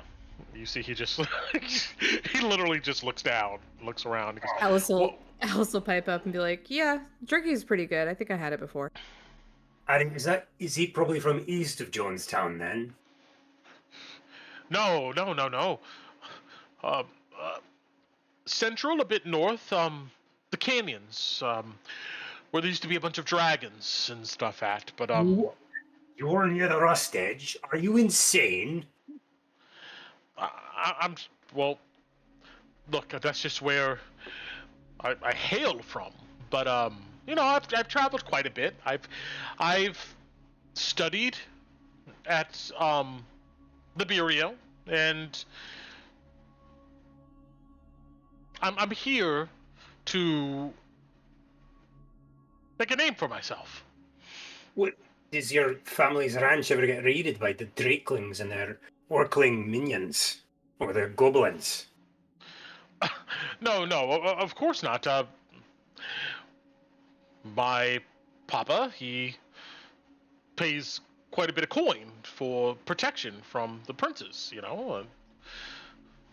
Scalebreakers, right? Yeah. Is there something wrong with that? No, it's just...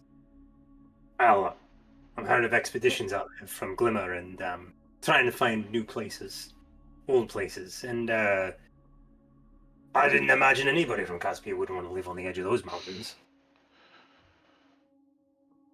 Well, What kind look, we're not that close to the mountains.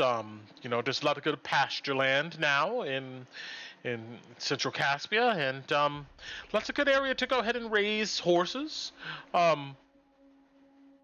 bovine, and you know, my father did pretty well. I mean, nobody cares about the food industry in beef and goods until there's no more of it, you know. But I will be the first of my family to come back with a story to tell. Why does that matter? Why would you come to Drakkenheim just for a story? What does it matter?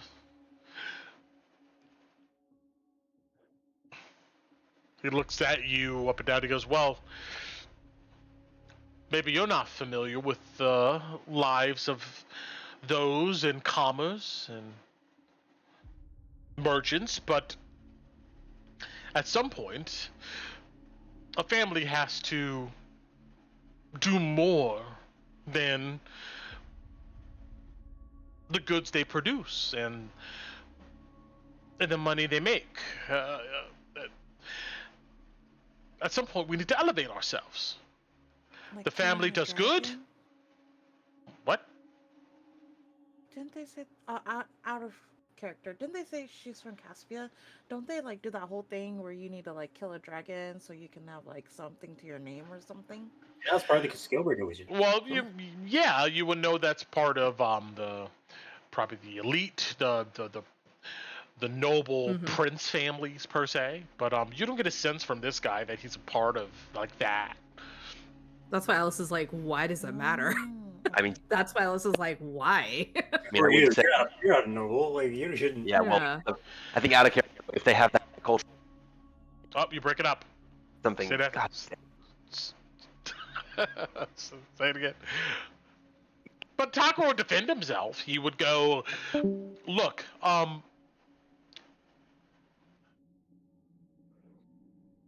after a certain point, a family needs to make their name on something more than the goods they sell, things they barter, the coin they make, especially in Caspia. If you're going to be recognized for something, if you want to If you want your family to be respected, you have to venture out into the world and make a name for yourself. You could tell that he's like, well, I mean, you could tell this is a story he's telling himself. You could tell. Yeah, In Dwarven? he's talking Yeah. about himself. He's not talking about his family.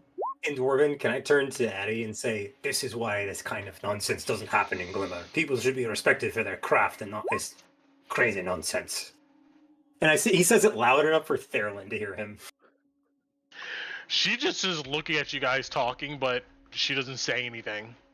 All right. Yeah. Yeah, Alice doesn't believe this guy. I'm not even rolling an insight. She doesn't believe this guy at all. Well, Addie thinks he's not. How about you? He looks at you, Alice. Where are you from? Jonestown? Then you should know. I understand what you're trying to say, and I've seen plenty of the higher class merchants rubbing elbows, making names for themselves. But are you... It still doesn't add up in my head. It just doesn't make sense to me. You can only go so far as a merchant. Yeah, you can make a lot of money. You can be in with the nobility. Are you from the streets? Is that why you don't understand? I mean, I'm not trying to be insulting. I'm just... No, I'm not from the streets. I'm from Jonestown for a reason. What? He looks at you curiously when you say that. So, do you raise the horses? Are you trying to... No, you said the cows. You said the cows. You're just there for the food. Well, no, I'm not there for the food. We sell. Why are you no longer there for the food? You didn't just come to Drakkenheim to make a name for yourself? There's plenty of other things you could have done besides Drakkenheim to make a name for yourself. What brought you to Drakkenheim? But this is the best place to make a name for yourself. It's also the best place to die. That's why it's the best place to make a name for yourself. What do you get out of it? Who are you trying to prove yourself to? Well, my father would be very proud of me if I returned back with something substantial. It's not money. No. What is a memento, something worth... Something that, when I'm long and gone, or, I don't know, when I'm older, my father's even older, we can sit around the table, we can tell stories about. Look, the next Kingsmoot is going to be big. It's going to be really big because of Drakkenheim. I'm not the only one that's from Caspia. You're looking at you, Alice, here, looking to go ahead and show that no matter what happens across the world, Caspia will survive, will flourish. And if I come back with the goods in hand during the next Kingsmoot, who knows, one of the princes will look at us, will look at me. And what are you wanting in return? I told you, I want recognition for my family.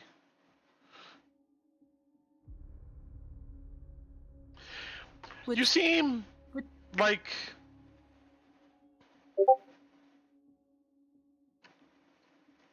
against like this what? whole thing.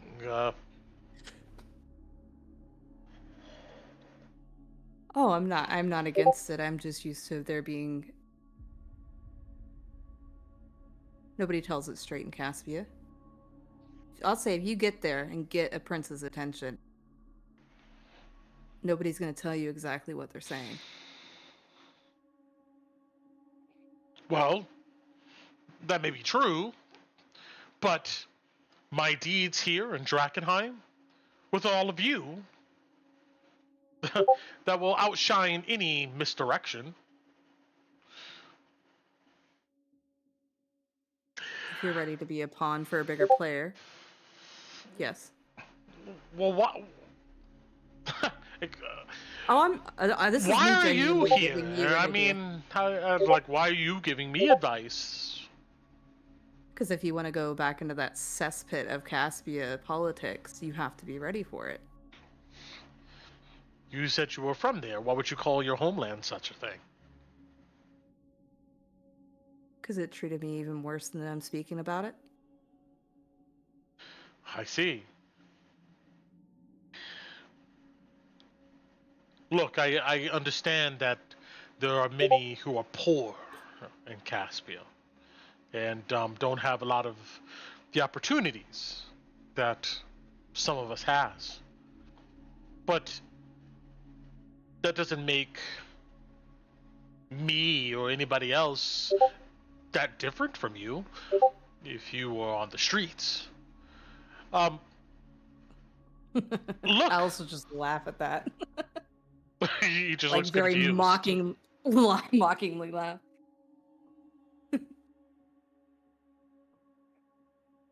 I'm not from the streets. Oda would say, "Well, where are you from?" I said from. What Well, I guess Brent. you What's know the what I mean. What's the Brent? Like what? I guess I don't know the name. I should. Like what would be like the name of the estate in Jonestown? The Jones.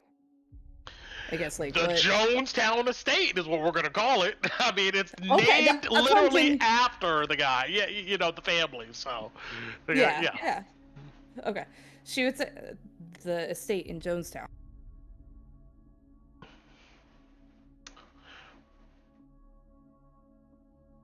Oh, Daddy.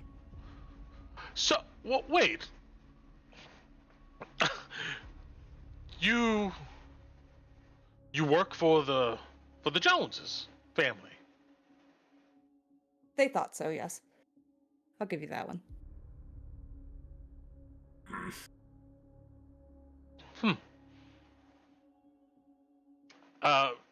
Did something happen?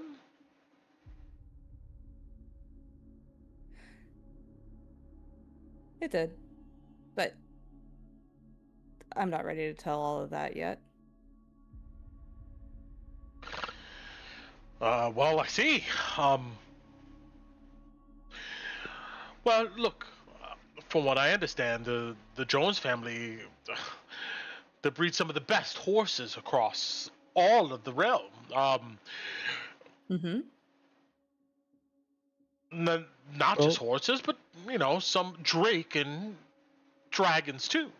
There's something to be proud about. That it's if they saw talent in you, then that's good.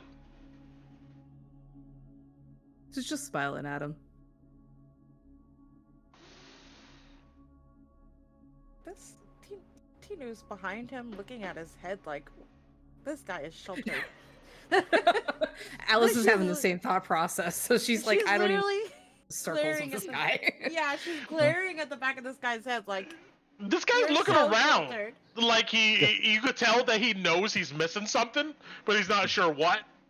he's This Well- like, poor guy. Well, that's the other thing I was like, well, after the run-ins with Orion Jones at the Red Lion Hotel, they definitely breed some of the largest horses' asses there. Alice He will looks- just start you cracking. look at you guys laughing, and he's like, Tino tickles.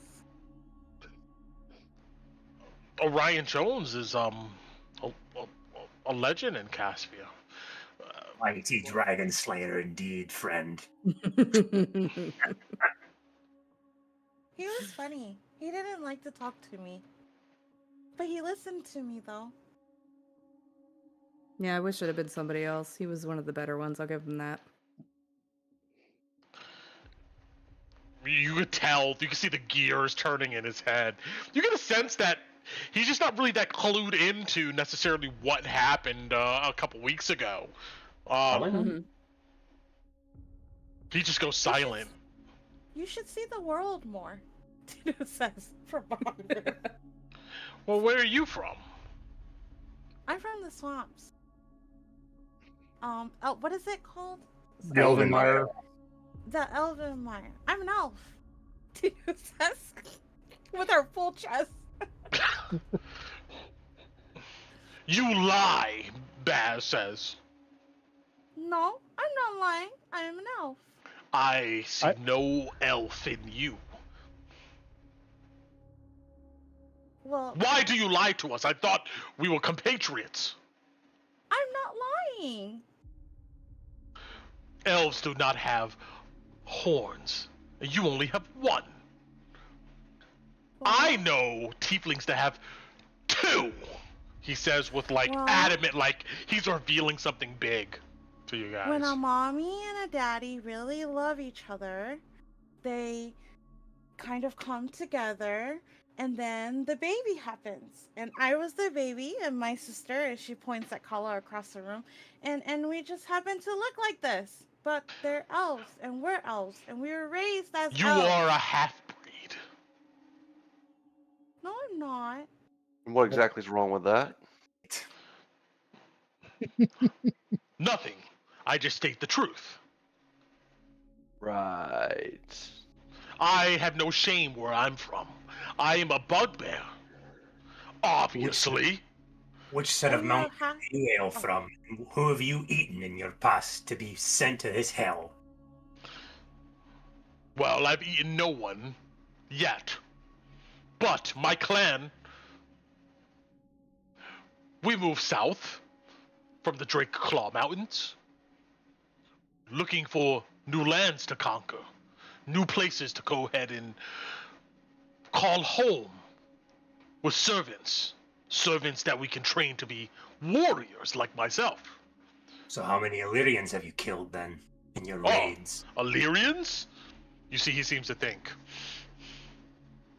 My father killed several, maybe a dozen or so. He talked about them a lot. When we made it to Drakkenheim, there was a few soldiers that looked like Caspians. I'm pretty sure that, they were. I'm going to say 5. Mhm. And he crosses his arms.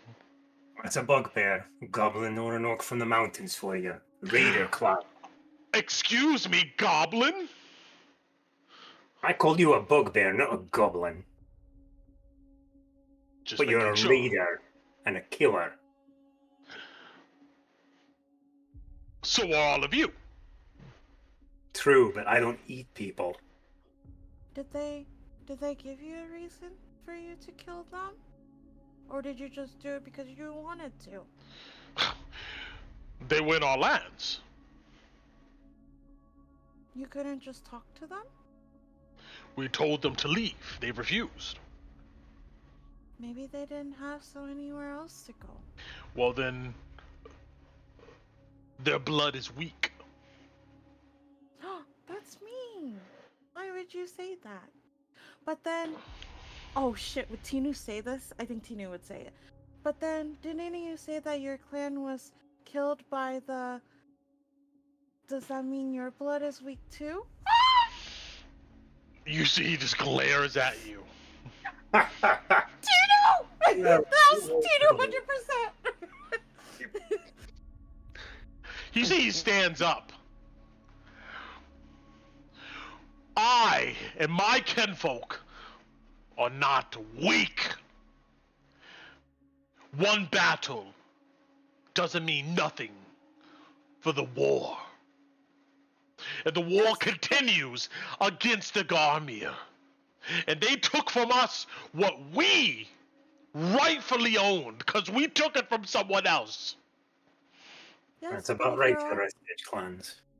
But if you're always just fighting, then you'll be fighting forever. And like you said, that was So? one battle. So what if that doesn't make those people weak either then? If that's what you're saying.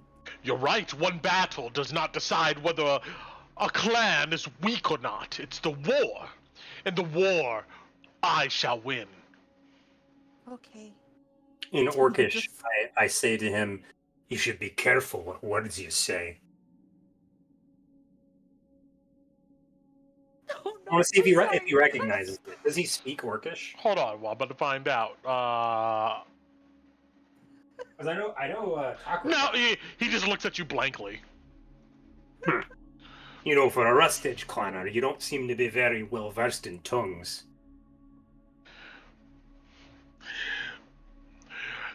That's the problem with all of you folk. You forget what it all really means. War, fighting. All this other stuff, strange incantations you speak at me, mean nothing. Only thing that means something is who controls the land. But we're in Drakkenheim right now. And we shall control our part of Drakkenheim once again, when the Lord of the Feast has met his end. And you know what? You may not believe that I will do it. And if I'm not successful, then so be it. No, I believe in you. I think you'll do it. You're strong. And she just nods at him. You get a sense he's not that dumb to notice a little bit of patronizing. He just stands proudly. No, she's not patronizing him. She's being like she's trying to put a band-aid on because she knows what she did. She's trying to put a band-aid on it. And, You can mend tell. that bridge a little. This guy takes it as patronizing. He just stands proudly and he crosses his arms.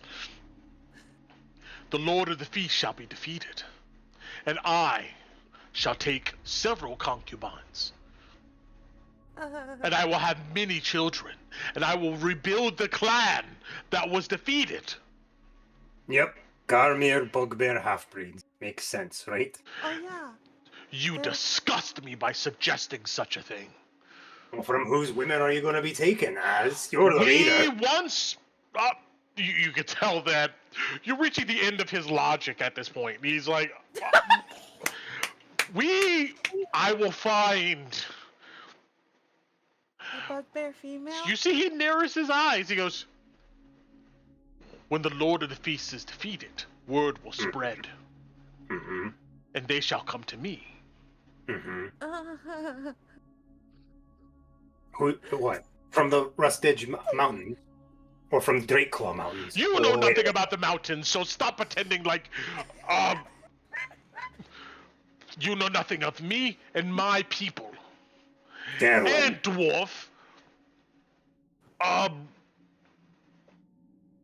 I know nothing of the mountains. because Really? you've been underground for so long. We carved those mountains before you lot ever came to be by the god's hand.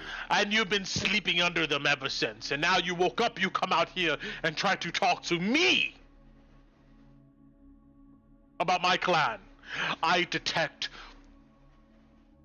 your distaste. Well, you kill people and then you take them away and you put them in cages, Baz. That's what your clans do. You kill people. That attack our home and raid our caravans. Do you? I do, when I was serving the Ranger Guard in Glimmer for over 10 years. Well, you're not in the Ranger Guard anymore, dwarf. You're out here, like all of us, fighting for your place. You're no better than me. Well, I haven't seen you taking anyone yet as your forced bride. That's true. Nothing is forced. They see the power that Baz has and are attracted to it. but if there's no more bugbear women, wouldn't it be half-born too? What are you talking about? You see, he just Half-blood, whatever. hand waves it. Okay, Tinu's just gonna... Tinu, there are a lot of bugbears out there. But not. Special. But not. Your in his sorcerer hand, knows the though. truth. Okay. I guess they will come then, won't they? They will. They have many fat children. Tito smiles at him like, okay, good luck. Thera just rolls her eyes and she just sits there. But we'll go ahead and end it here because we're at 12:30, and I think we're done interrogating the motives of these guys. So all right, and we'll see. 2 hours have passed. That has been noted, and we'll see what you guys do after these 2 hours, and maybe we'll make it back to Emberwood. Oh, Maybe, Brandon, maybe. mark down the chest we got out of the freezer in the treasure channel. Yeah, so somebody put that in the treasure channel. The chest there to remind me, and that'll be awesome. And the Oh cat. yeah, because we need to open that. I would say that would definitely be opened up during the 2 hours. We'll All right, we'll deal with that next time. Yes, I think, right? Yes. Yeah. Arnold chests in the other one. Well, probably leave the other one as is and leave that in the bag of holding for now. Oh, okay, sure. okay. Yeah. Actually, yeah. What am I talking about? I'm Loey. I'm not me. Yeah, we're fine. We'll leave that in there. Yeah, sure. We're not opening it yet, right? Till we get home. Yeah. No, yeah. Fantastic. All right, good session.